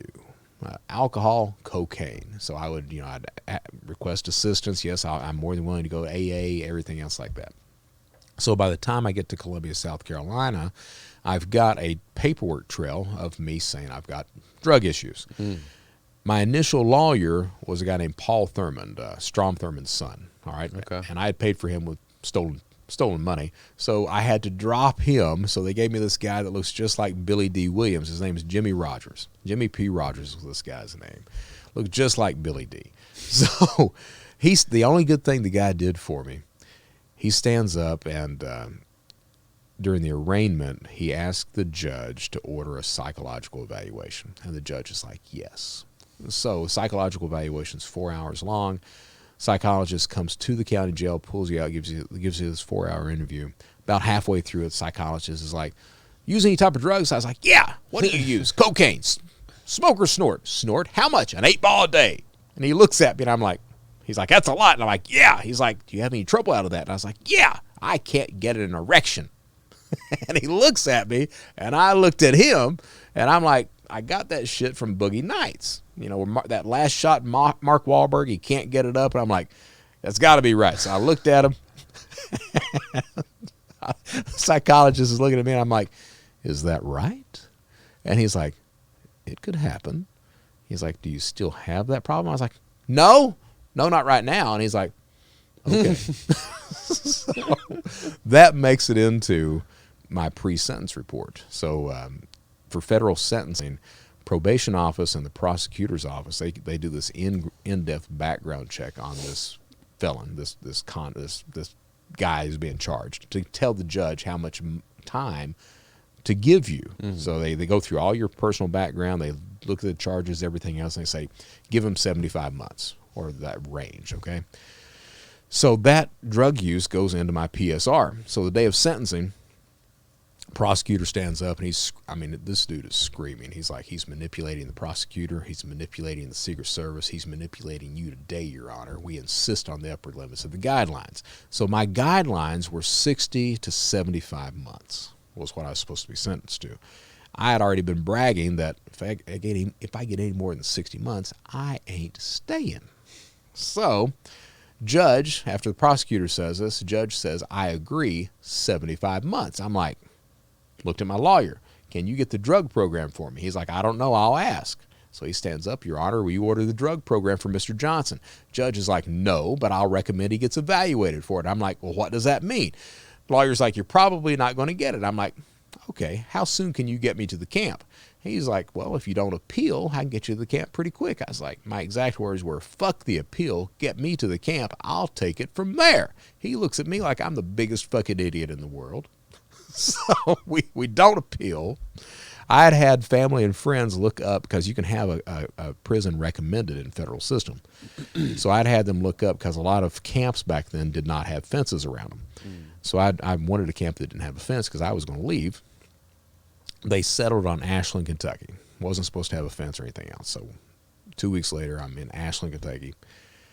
14-foot fence, razor wire on top. Pull into that. I'm like, shit, that's not good. So I go in as they're processing. I'm talking to the guard, and I'm like, hey, man, are there any jobs outside of the fence? And he's like, yeah, man, you can work in the national forest if you want to. I'm like, no, I'll die out there. And he's like, well, you can do landscaping. Well, shit, I can run a weed eater. So next day I walk into the landscaping office.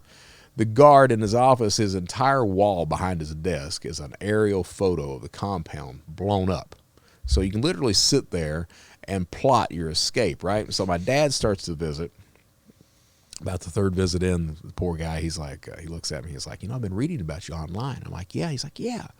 He's like, that's a lot of money you made. I was like, yeah. He's like, you think you could teach somebody how to do that? And I'm like, yeah. Well, now, the truth of the matter is that when I first started telling that story, I blamed that on my dad. I said, I thought my dad was back in my life. It wasn't. He was just wanting to make money off of me, was what happened. The truth of the matter is looking back now, I think what happened was my dad had always viewed me in that frame of my mom and that criminal mentality and the criminal actions and everything. Yeah. So I manipulated the man into helping me escape. And in return, I taught him how to do tax return fraud. He had $4,000 cash into his name at that point. He dropped that off to me, dropped a change of clothes, cell phone, driver's license. I lasted about 6 weeks at the minimum security, then escaped, and I was out 3 to 4 weeks at that point. U.S. Marshals canvassed a 3-state area, find me at a hold-up at a hotel, and that's what happens. So that's how I called that time. On sentencing with that, what happened was I ended up saving time on my prison sentence by escaping. What? Weird. Oh, yeah. So what goes on, the escape happened so soon after the initial sentencing, they use the exact same pre-sentence report. It's got that drug stuff in there, right? Now, when I'm arrested, I was arrested with a laptop, prepaid debit cards, stolen identities, everything else. The U.S. Marshals come into the hotel room and seize that stuff without a warrant. So they weren't allowed to use any of that stuff. I was blessed on that part, all right? So the day of sentencing on the escape, I spent 6 months in a county jail. Day of sentencing on the escape, prosecutor stands up. Secret Service is there, prosecutor's there. Prosecutor stands up. Your Honor, we would appreciate it if you would consider that Mr. Johnson looks like he was engaged in identity theft again when he was arrested this time. Judge looks at him and says, no, If you were going to charge him with it, you should have charged him with it. Then he looks at me. He's like, Mr. Johnson, I have no idea why you did these things, but it looks like by you keeping your mouth shut right now, you're saving yourself a serious charge. And I'm like, yes, Your Honor. Then he gets the pre-sentence report. He starts thumbing through it. And he's like, it also looks like before you were involved with all these drugs, you were a pretty good citizen. Yes, Your Honor. So what I'm going to do is I'm going to give you 15 months on the escape. But I'm going to order the drug program for you. I'm like, yes, Your Honor. So I got 15 months on the escape. The drug program gives a year off immediately, and it gives you 6 months halfway house for 18 months. So I got out of prison 3 months earlier than I would have by escaping. Just a weird-ass story on that one. What was the total time you ended up doing? 90 months sentenced. I ended up serving in prison about 7.5. 7.5 years? About 7.5. Between the county jails, 8 months in solitary. 8 months in solitary. 8 months. So I spent 6 months in the county jail because of the escape. Once I was sentenced, I got sent directly to the solitary confinement at Ashland, Kentucky. Spent 8 months in that, waiting to be transferred out. For punishment and waiting to be transferred. The shoe. Mm-hmm. Yeah, special housing unit. What do you think about the shoe? It's interesting. It's interesting. That's one word. What I think There's about it. There's nowhere to go but inward when you're there, huh?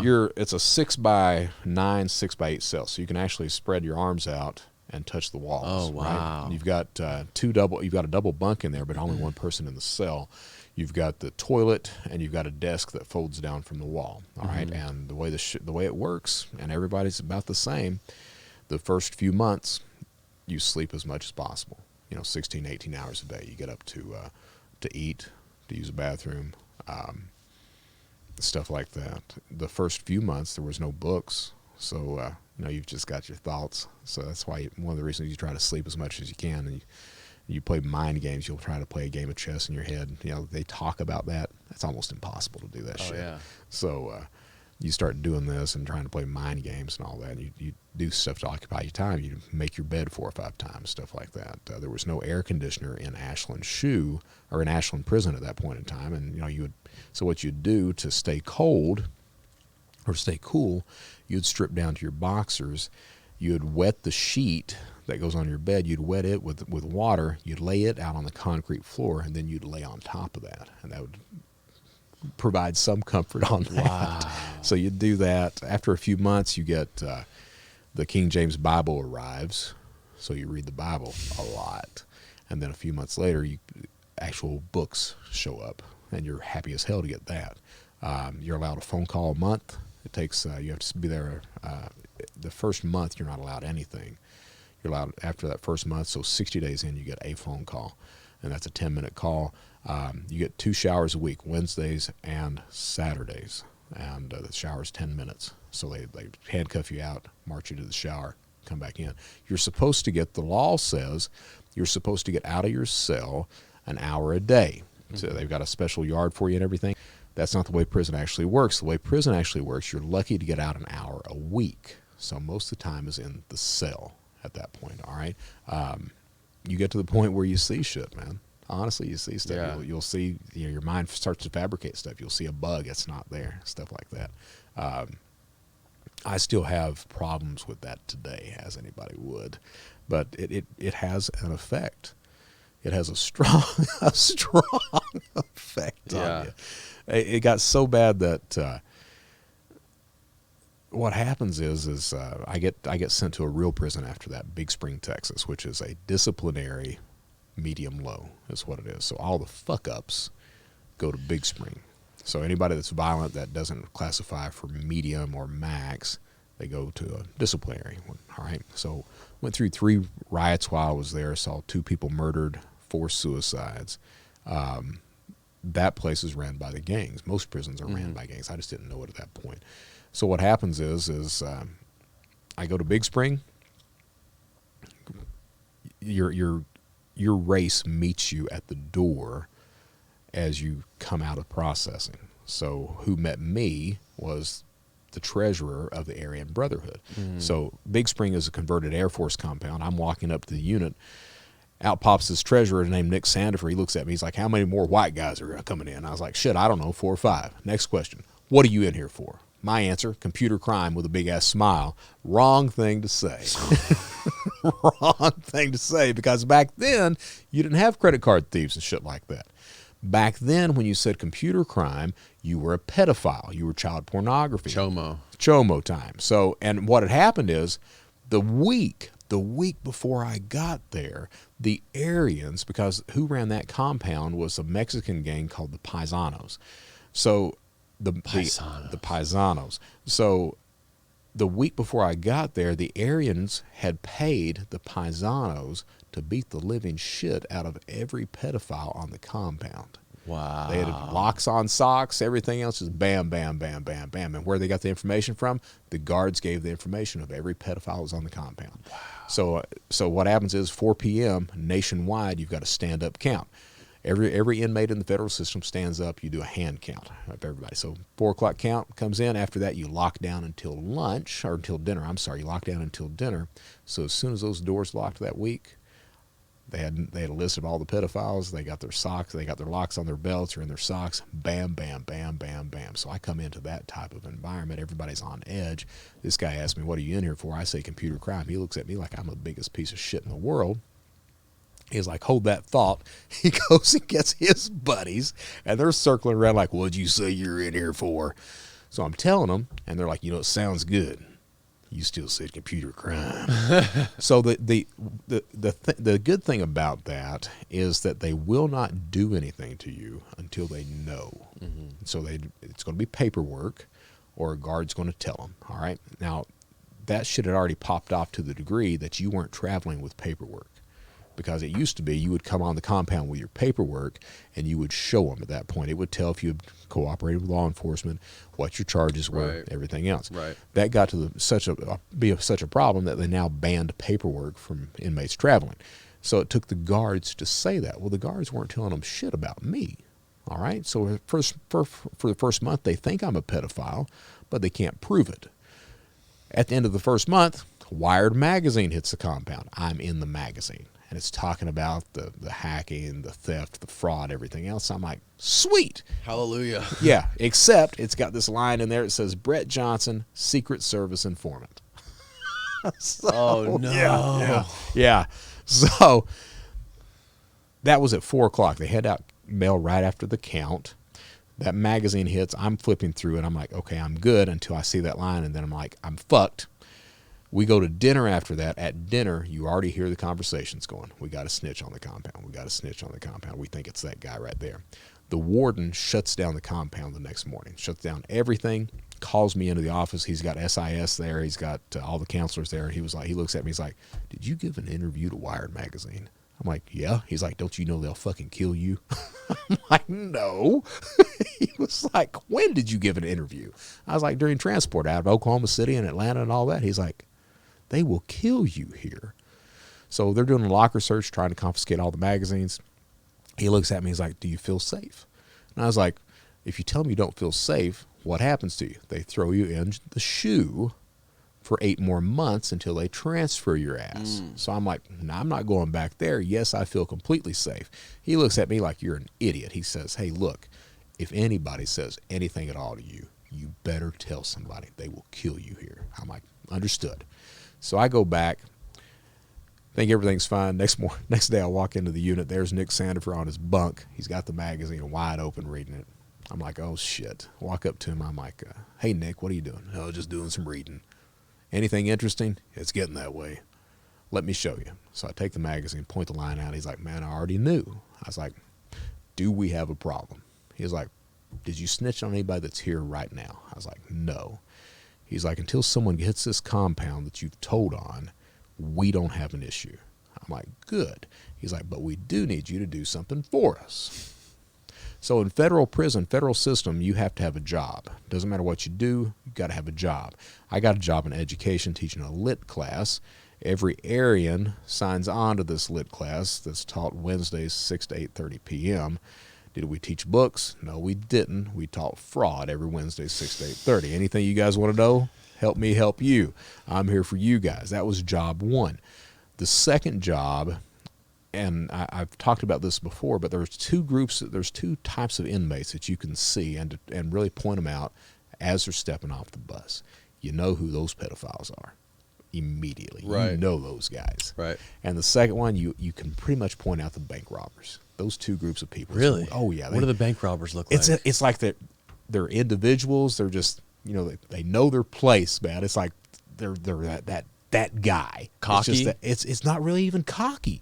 It's just like they're this guy that's just this loner type individual that's got this kind of aura around them, and they know their place, and it's just bam. They're not asking for help from anybody. They're not doing anything else. They're just their own person. And it's this weird type of just vibe that they put off when they're walking out. It's a swagger type walk. Everything else is just there. And you can really point these people out like that. Pedophiles, easier and shit to point out. My job was to go up to the white pedophiles and have a talk with them. Hey, I don't know what you're in here for. I don't care what you're in here for. But if you got some sort of fucked up charge, you need to tell me. Because you see those guys over there, if you tell me you don't, and then they start to talk to you, and they find out you do, they will fucking kill you. So what do you want to do? And most of them at that point would be, I just want to do my time. And at that point, okay, look, here's the way this is actually going to work. You can't talk to these guys. You can't go in the TV room. You're not allowed in there. You're allowed to talk to your people. All right? You may have somebody come up and try to victimize you, extort you or something like that. Not much you can do about that shit either. And that's the way your existence is if you're that type of criminal that's inside. All right? So could you be beaten? Yeah, it doesn't really happen that much. Not at that level. Up in the higher levels like max, you can't be on the compound. You cannot.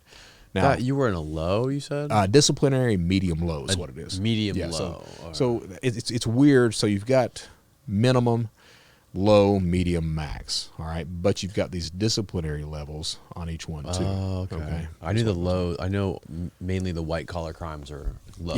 Yeah, white collar is white collar depending on the time that you're sentenced to. Right. If you're sentenced to more than 10, you can't go to a camp. You got to be under 10 to hit that camp level. So depending on the time, you could end up in a max, like Ross Ulbricht, for example. That guy's basically a fraudster. He's all white collar, even though he's drug trafficking.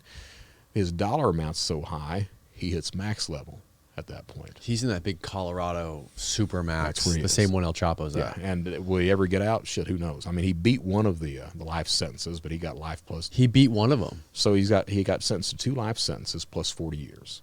Which was initially, that was double El Chapo's sentence. Yeah, think about that. I thought about it. I can't fucking, it doesn't compute. It doesn't make any sense. Doesn't make any sense at all. I grant you the guy, he fucked up, but does he deserve life in prison for that? No. There weren't, he didn't even have, fentanyl was not popular at that point, so you can't even say fentanyl deaths were related to Silk Road. Most of the traffic on Silk Road was pot. So most drug buyers on the dark web, it's marijuana. You've got some X people. Right. Now, you do have meth and coke and all this other bullshit too, but 80-90%, it's pot. And he claims, or his parents claim, that there was no sex trafficking, none of that stuff. There wasn't. Not no child porn. There absolutely no child porn. No, that's one of the big. That's so looking at dark web markets.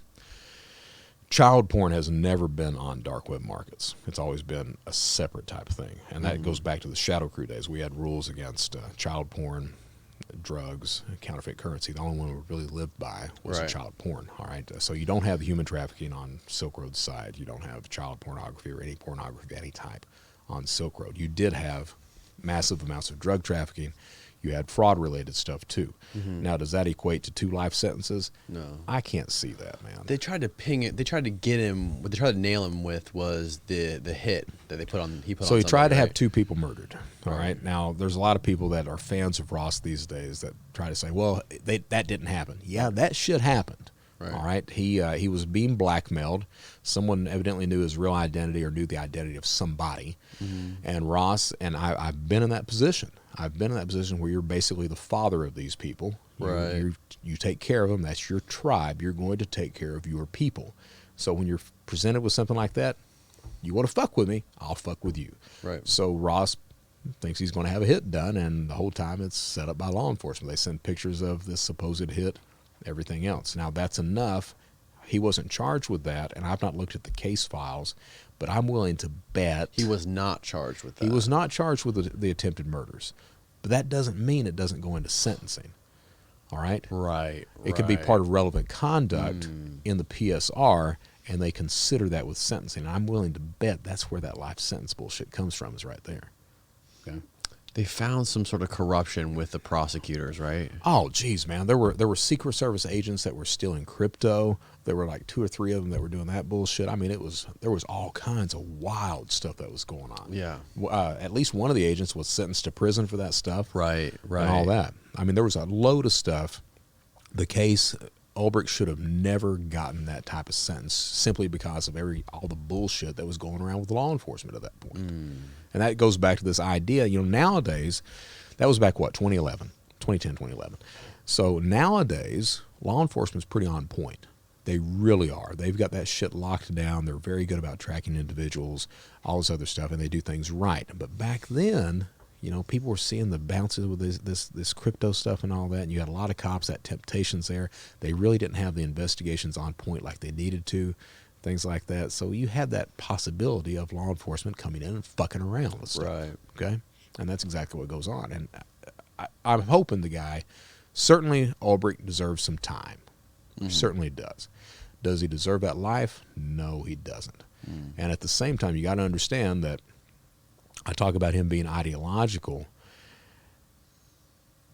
For a few years, I was like, yeah, give the son of a bitch life in prison. But and that's because of my biases. Because when you actually do turn that curve and become that law-abiding citizen, it's like an AA type thing. An alcoholic is a teetotaler all of a sudden. Yeah. But looking at the guy, he doesn't deserve life in prison. Give him 10, 15, some shit like that. If you gave him 15, he'd be out by now. All right? But give him some time. He's not going to do that shit again. You've already sent a message to every other criminal on the planet that this is what you get for this stuff. You're already really good about shutting down dark web markets, about identifying cyber criminals that you want to arrest and stuff like that. So why are you giving this guy life plus 40 at this point? There's no benefit to that whatsoever. That's not justice. That's going above and beyond what's needed for actual justice to be installed on that point. But yeah, and you think about Ross. Bitcoin today, $39,000. $39,000 is what it's going for. It's down some today, but you hear a lot of talk about the blockchain. You hear a lot of talk about NFTs and crypto and everything else like that. The reason you hear that talk is because of Ross Ulbricht. That's why.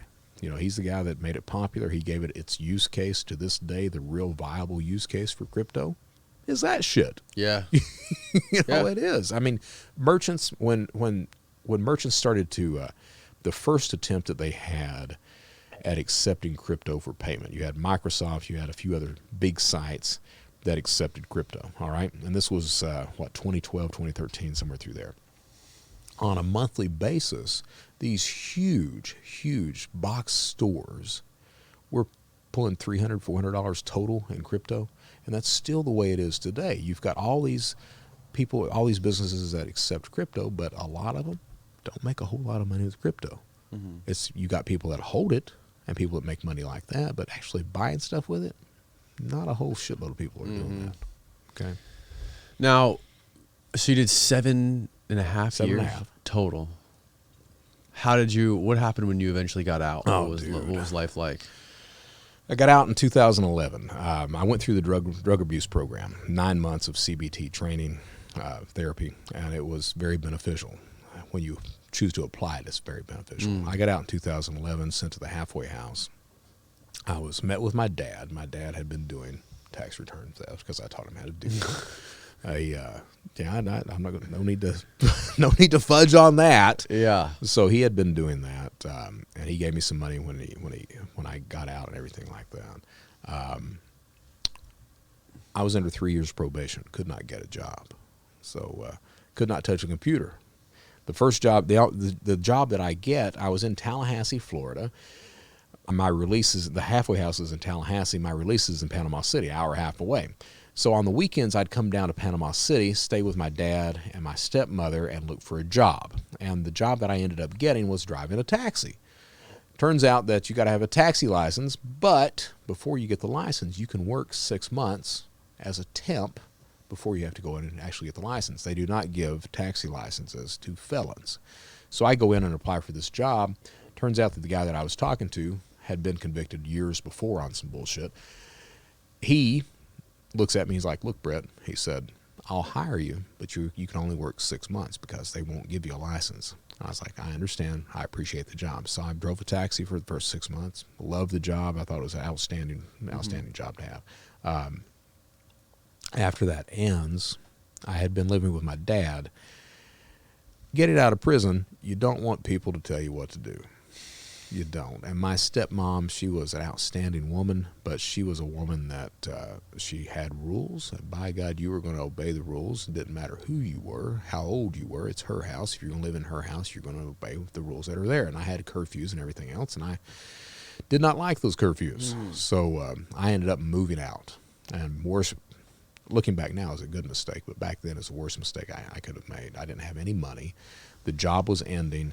I started to bum money off my dad and my sister because I couldn't get a job. The taxi job ended, could not get a job, so I'm bumming money from my dad, that stolen money that he had, using all that he's got. He's like, we were talking about before we started before the company right down the street. Yeah, here. so you tried to get a job with them. Yeah, so they're a fishing company, right? They're a fishing simulation company. Simulation. They raise awareness on fishing. They do simulation training and everything else to teach you not to fall. Huge company. Huge company. And what happens is I get out of prison. I start to apply for jobs. I had job offers from Deloitte to run a cybersecurity or cybercrime office in the UK. Dipshit here thought I could go to the UK and do that. My probation officer was like, no, you're not going anywhere. So then KnowBe4 offers me a job here in Tampa. He's like, I sent him my resume. 6 minutes after sending my resume, I get a call from this guy, Stu Showerman, the CEO. Back then, they only had 6 employees. Wow. 6 whole employees there. And he has me take the psychological test. He's talking to me. He's like, man, we love you. He's like, we'll start you out as a salesman. I was like, done. Go to my probation officer. I got a job. Where you got a job? Tampa. You're not going to Tampa. I was like, what? He's like, you're not going. Doing what? Fishing simulator. You're definitely not. You know they're doing all that. Scientology. They're Scientology owned. I was about to say that. So Stu, he's talking to me, and he's like, now, we're all Scientologists here. Oh, yeah, he tells me this. And I was like, seriously? He's like, yeah, do you have a problem with that? And I was like, Stu, I don't have a problem with that. As long as you got a paycheck, I'm fine with that. He's like, okay. So I couldn't take that job. It gets where I had a couple of payment processors that offered me jobs. So you'd go in the POS terminals, you'd replace those, sell some merchant that. And my probation officer was like, you want to sell those, do you? No. So I'm like, okay. So it gets to where I'm trying to apply for fast food. Well, that cash register is a computer. Can't touch that. Okay. What about a waiter's position?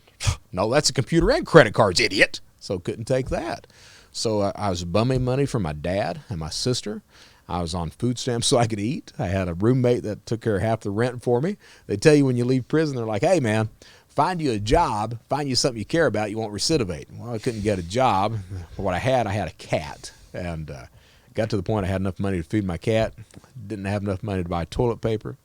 So I go to the dollar store on the beach, buy the cat some food. On the way out, they had a kiosk there with toilet paper.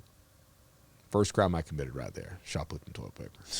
And they make it as difficult as it was possible bad. for people It to get was out of bad. prison. But I mean, everyone I've talked to who's done a long time in prison, it was bad. It was they bad. talk about how difficult it is to get back on your feet. The problem is that you're released from prison with the exact same tools you go in with. Less, because you can't get Less. jobs. And you cannot get a job, and you can't rent an apartment. No one's going to hire you.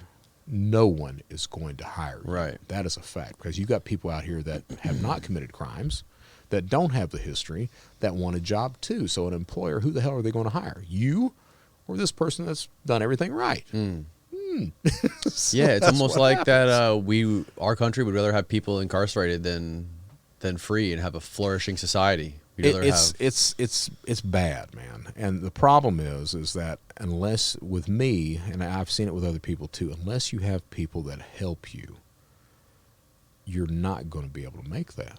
No, it's a minefield when you get out. Yeah, you can't do it by yourself. You can't. You may. I served time with multiple prisons, knew hundreds of inmates personally. I was a social butterfly in prison too, so I encountered thousands of inmates. All those people that I knew, 99% of them, they were just doing their time, and they really had hopes and dreams of getting out and doing the right thing. They did not plan on getting out and breaking the law again. They wanted to get out and have healthy relationships, get a good job, do things right.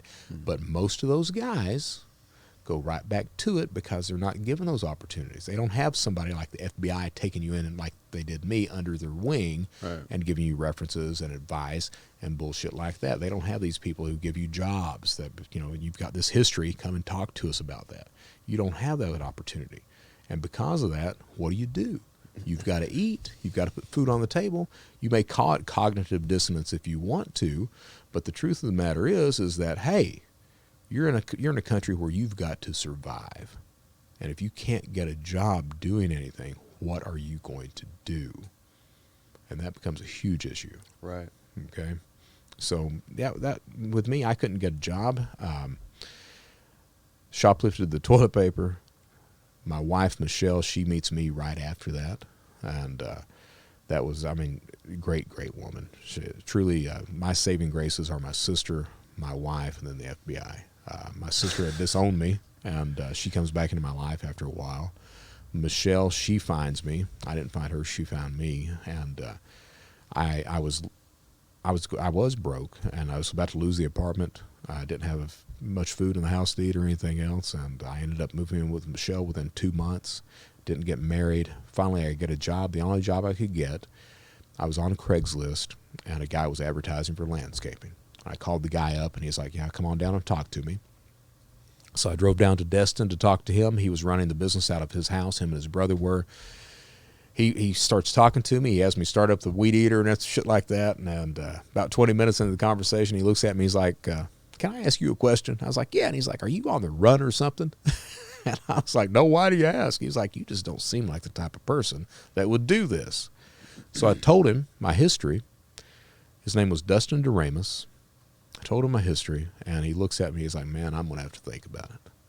So I go back home. That was a Friday. I go back home. Sunday evening, he calls me, and he's like, man, if I give you a job, are you actually going to work?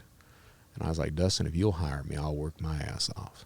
And he's like, show up tomorrow morning at 7 a.m. So I go down there. My job was pushing a lawnmower 10 hours a day, 5 days a week, $400 a week. And I busted my ass doing that. I'd hit it hard every day, come home of a night, literally pass out, wake up the next morning, take a shower, hit it again. And but I was happy, man. I mean, I had a job. Michelle was there for me. It was a good environment. I mean, I knew it was a healthy environment.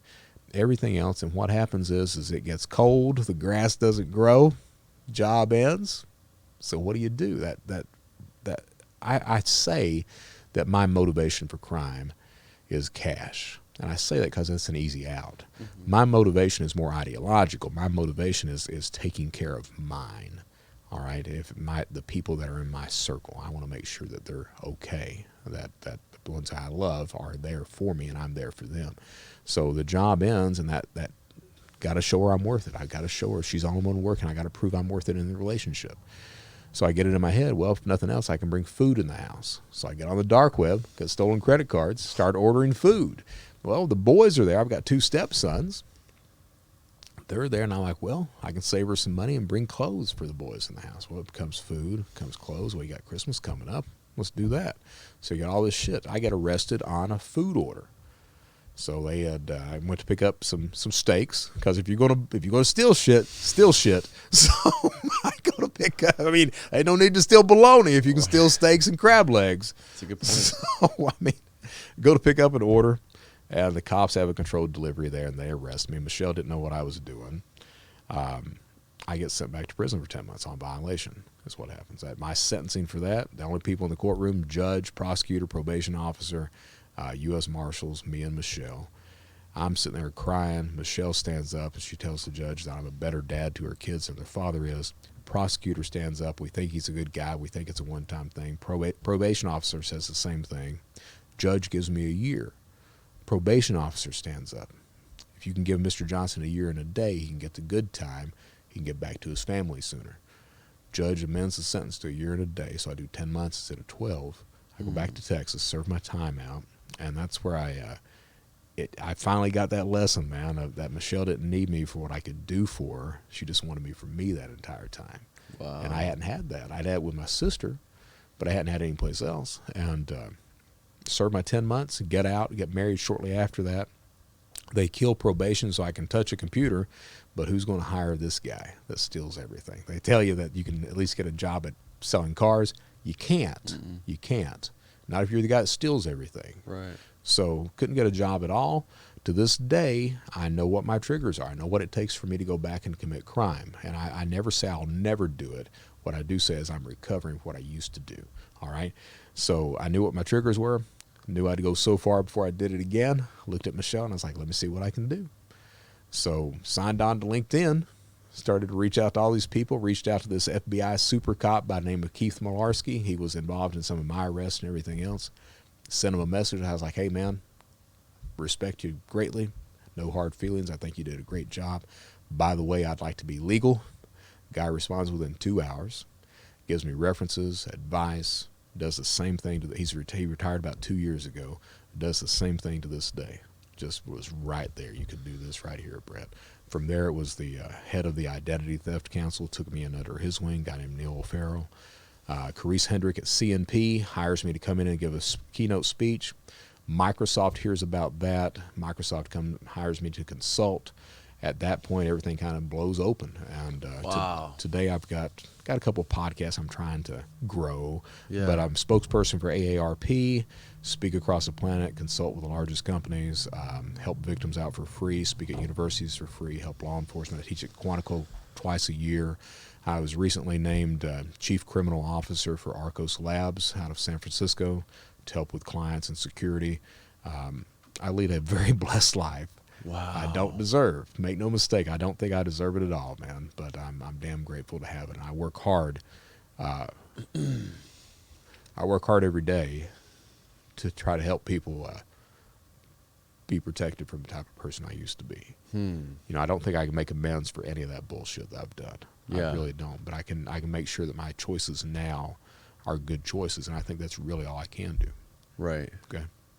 What one thing I wanted to ask you about was this what was it called? Stuxnet. Stuxnet. What have you seen the documentary by Alex Gibney? I've not. The 0 Day. I've not seen that. Now Stuxnet, they just dropped a thumb drive in a lot.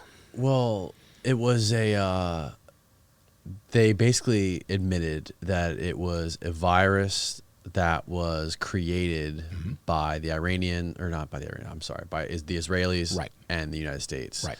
to take down or just sabotage the Iranian nuclear program. By causing the processors to overheat.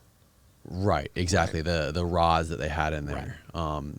By controlling them to go spin faster or spin slower, making them explode and fuck up. And Very damaging. Yeah. To say the least. And there was they talk about how they had to get across a network gap, an air gap. And So how do you do that? They said they had double agents in Iran that they would be able to go in, someone repairing the laptops or doing maintenance on laptops in there. All they would have to do is put the thumb drive in the computer, and the fucking virus had a mind of its own. Right. It knew exactly what to do. So and they didn't even need to communicate with it. So think about what we've talked about. I've alluded to it at the beginning of our conversation. All right. Without social engineering, cybercrime fails. What you just explained is a social engineering attack. You've got the program, which is a highly sophisticated program. But if you can't get that program installed, you're useless. So how do you get it installed? Act like a repairman. It becomes even easier at some points. You can drop a thumb drive in a parking lot. I worked with an infrastructure company up in Ohio, did a test with that stuff. You drop a thumb drive in a parking lot, see if anyone will pick it up. They will. See if anyone will plug it in. They will. And if there's any mention of salaries on the thumb drive, like a file with says salary on it, they'll always open that file. Wow. Yeah. So that's a social engineering attack. You know, there's a story about if you walk up to an office building and you're just carrying a ladder, you can get entry. And you can. That's a social engineering attack. Right. It's understanding that human psychology in order to get somebody to come in and get you to do what they want you to do. Information, access, data, cash. That's always what you're looking for is that. So with Stuxnet, what are you looking for? Access. That's what we're needing. What does it actually mean when something is a 0-day virus a 0-day or a hack? Is an unknown vulnerability, unknown to everyone except the attacker. All right. So if I'm attacking, say, Amazon, and I've got a 0-day vulnerability or a 0-day attack, Amazon doesn't know about it. The security community doesn't know about it. Who knows about it? I know about it. Maybe my little circle of people know about it, or the person that I bought the 0-day knows about it. All right. But the victim doesn't know about it. That's the big one at that point. But 0-day attacks, meaning that there's no sort of symptoms of anything being out of place, or it's interesting you would mention that. All right. There's always symptoms of something being out of place. So 90% of every single attack uses known exploits. right? Okay, so it's not 0-day attacks that are the problem. The problem is the known exploits that are out there. We've been preaching for years. Not me, because I was on the bad guy's side. But people have been preaching about for years what needs to be done. They've not been listened to, and that creates a problem. Think of the two largest cyber attacks in history. You've got SolarWinds and you've got NotPetya. All right, SolarWinds is going to be the largest. What was the other one? NotPetya. I haven't heard of that one. So NotPetya is they're both nation-state attacks. They're both the Russian state. NotPetya is attacking the Ukraine. SolarWinds is, of course, attacking the United States. Right. All right. So NotPetya, the Sandworm group, and there's a good book on it. I think it's called Sandworm, but there's a very good book that details this too. So the Russian Sandworm group, the top hacking group on the planet, they go and they launch an attack against the Ukrainian people. They take over basically the QuickBooks of the Ukraine. Oh, shit. How do they take it over? They take over its update server by faking a Microsoft certificate. Known exploit. All right? Okay. They then release this thing that looks like it's ransomware, but it's not. There was a ransomware attack called Petya a year prior, and it uses some of the code from Petya to make it look like it's ransomware, but it's not. It's a program that's simply sent to destroy hard drives. It's not ransomware at all. It's just going to destroy systems. So that attack uses Eternal Blue and Eternal Romance, both known exploits, which were patched a year prior. No one had applied the patches. It uses Mimikatz to harvest credentials out of RAM, because Microsoft systems, even after you've logged out, those credentials are still in RAM. Mimikatz will get that out of there for you. All right, so it uses that known exploit. It looks for outward-facing SMBs. We've known about that for years. We've told people to shut that shit down, that remote access. All right, you would think wouldn't be many systems out like that. Millions are out like that. All right, another known exploit. It chains all those together to cause over $50 billion worth of damage. On record, that's still the largest cyber attack in history. Wow. It gets outside of the Ukraine because it looks for those SMBs that are open. It gets outside, it hits Maersk, it hits pharmaceutical companies that have still not been mentioned today, causes over $50 billion in damage. The largest, most sophisticated attack in history, all using known exploits, not a 0-day one listed there. All right. SolarWinds, same fucking thing. Right. So SolarWinds, what do you got? You got the SolarWinds, the password, SolarWinds 123. You got all these known exploits. I've got a 130-page class action lawsuit printed out at the house I've been working my way through that details how SolarWinds knew of every single vulnerability that they had. They brought auditors in, they brought pen testers in, everything else, and people would warn them about it, and they would dismiss these people. They would lie to their investors, everything else about all the known vulnerabilities that were there. All right. Meanwhile, what's happening? Meanwhile, you've got the attackers that are getting the source code for Microsoft products. You've got all these stuff that are getting snapshots of all these Fortune 50, Fortune 500 companies, every single aspect of those companies. That, once the chips are down, that will be the largest attack in history, the largest, most successful attack. Again, no 0 days involved with that. All right. So it's not That's 0 days. insane. That's a problem. Stuxnet is extremely. There it was is 4 effective 0 as fuck. days. They said it was 4 0 days inside And of that's that impressive. virus. I mean, when you think about it, Because most attacks they don't have to use 0 days. But when you do have a 0 day that you can properly use, oh my God, you are doing something at that point. Right. All right. It's just not very common, and you don't have to rely on it to be effective in attacks, as these other 2 attacks point out. Okay. Why is Russia and Ukraine always in the conversation when you're talking about this kind of shit? So, for financial cybercrime, it's really the Ukraine. Okay, Russia's there too, but Vladimir. It's weird, man. Vladimir Putin was talking about how Ukrainians are Russians. All right, right. Now the weird thing about that is if you're a Ukrainian cyber criminal, you kind of buy into that shit. All right, because Vladimir's like, hey, man, we harbor you, we protect you. Sometimes Right. we hire you, Right. shit like that. Even though you're still got that Ukrainian nationality of yourself, you kind of feed into that a little bit.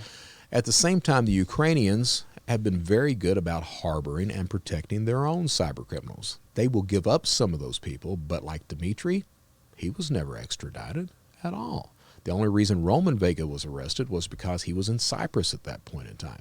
So they harbor a lot of cyber criminals. You are allowed to commit crime in those areas as long as you don't shit where you eat, as long as you don't commit crime against your people. But in Western capitalist countries instead, Really? you're not going to get in trouble. So you take all those Russian cyber criminals that are over there, as long as they stay in Russia, there's nothing that's going to happen to those guys. Nothing. They're not going to be extradited. The only way they get caught, and you see this happening every now and then, one of these idiots that's stolen a few $1,000,000, he decides he wants to vacation on a beach somewhere, and he gets on a friggin' plane, flies out, and the feds arrest him immediately when he lands. That's the problem. You can't leave. You cannot leave, all right?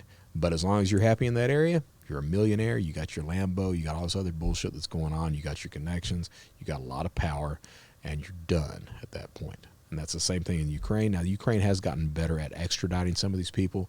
So some of the attackers that hit Colonial Pipeline, I think they got extradited recently. A couple other guys. Oh, really? Yeah, a couple other guys got extradited from the Ukraine as well. But they still harbor and protect those people. And that becomes a huge problem. And it's so effective. There was a case about 4 years ago in Russia where these cyber criminals had actually rented an entire office building.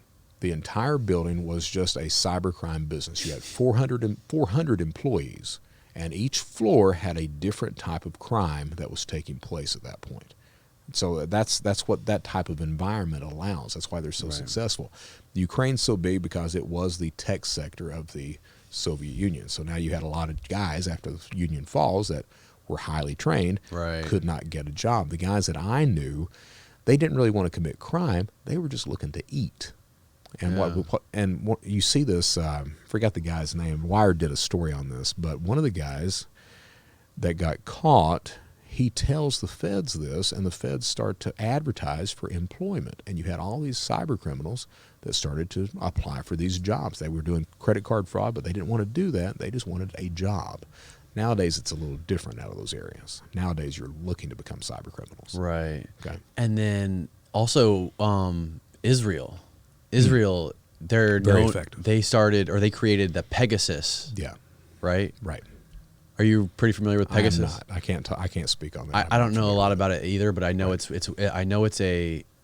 basically it's a hack or some sort of program that you can purchase from Israel for the like phone stuff, right? For like $500,000 to 0 day into somebody's phone. Right. And basically turn it into your phone. Which is really nifty.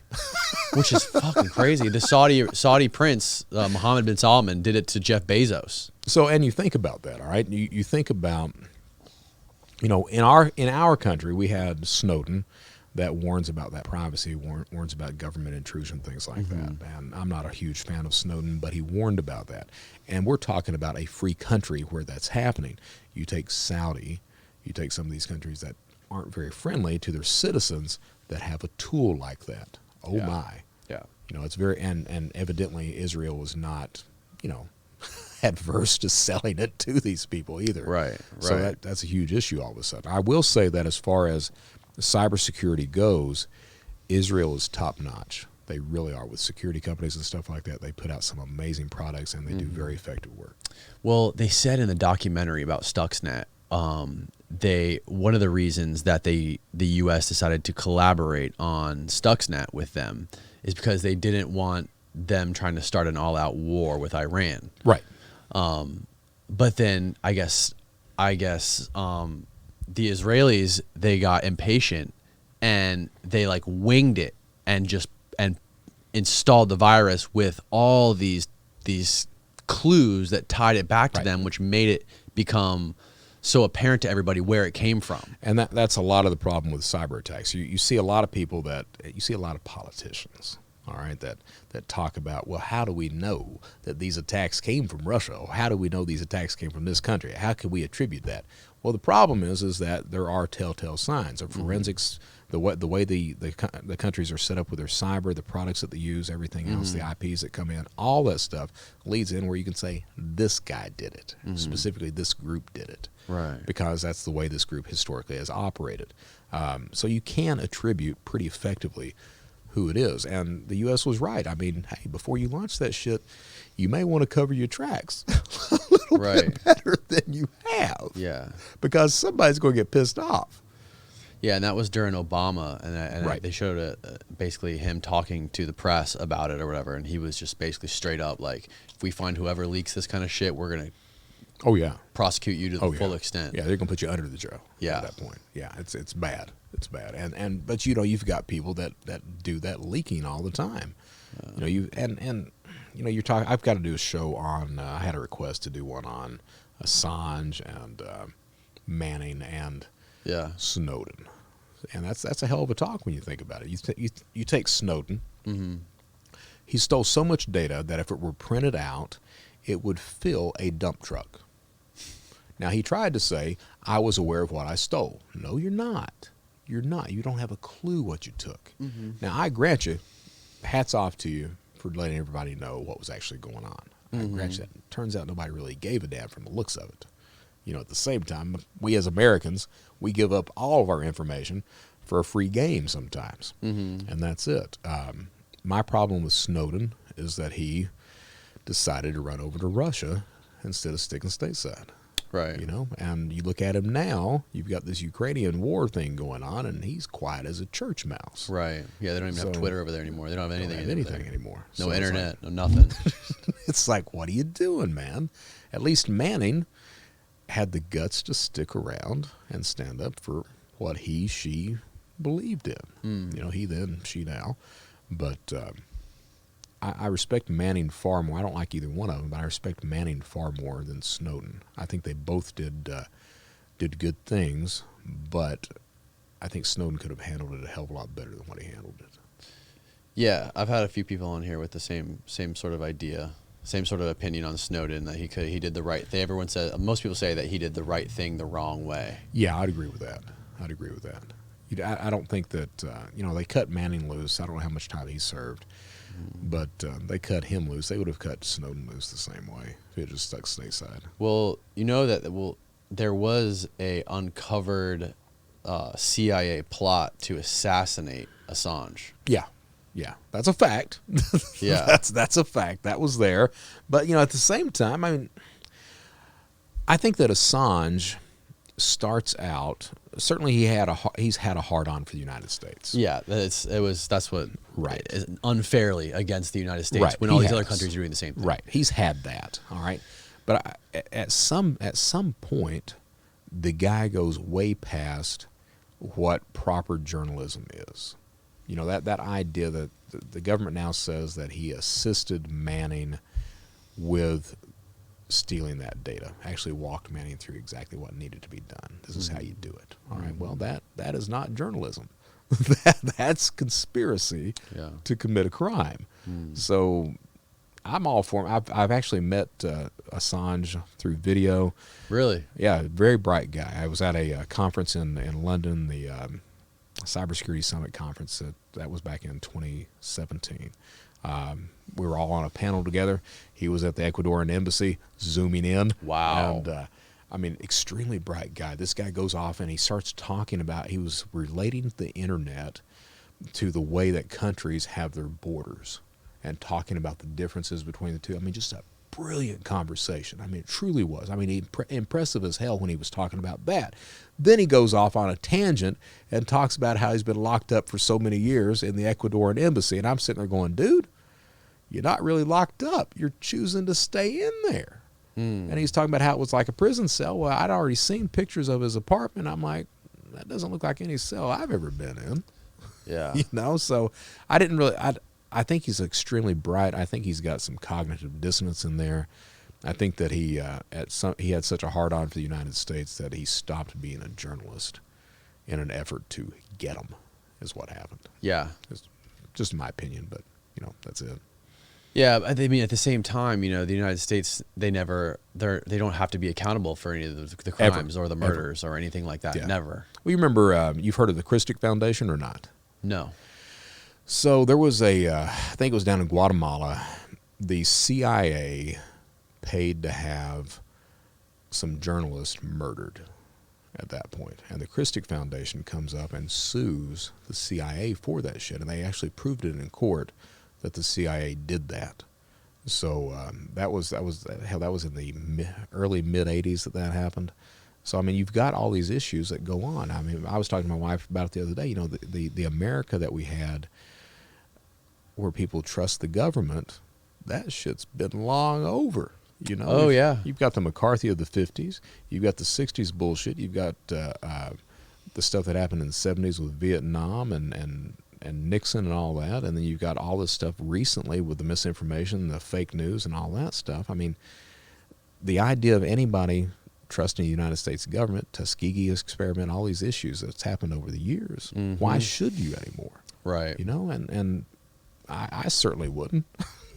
Yeah, You know? but at the same time, you know, even though the U.S. government is clearly guilty of all this fucking crazy, secretive corruption and fucked up things that they've done, from coups and the provocateurs, and you know, for different revolutions, like including, I just did a big podcast about the Maidan massacre in Ukraine, and how the CIA was involved in that, and regime change, and just all that stuff. But at the same time, you know, we don't really know what's going on in all these other countries as well. No. And is it I don't know if it's the brightest thing to just have your scope set on the United States. It's not, especially when you're from the United States. It's absolutely not.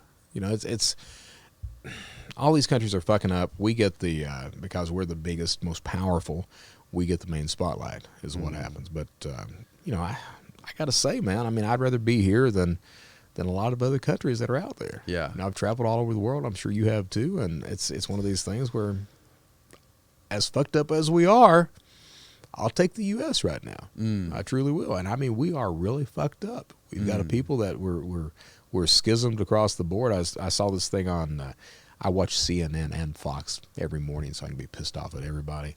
But CNN had this survey, because they're always doing surveys, saying that 40% is hard left-wing, 40% of the population is hard right-wing. You've got 20% that's in moderate. And I'm sitting there going, nah, nowhere near 20%.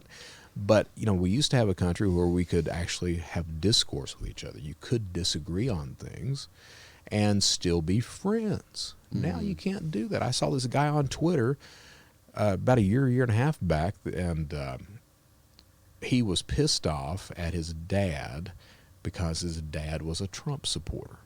And because of that, he wouldn't let his dad see his grandson anymore. He wasn't calling his dad, wasn't visiting, anything else. I'm sitting there going, damn, dude, it's fucking politics, man. That's your family. That's got to come. Who cares if you don't get along with the guy? Yeah. If you don't agree with him on that, that's your fucking family, man.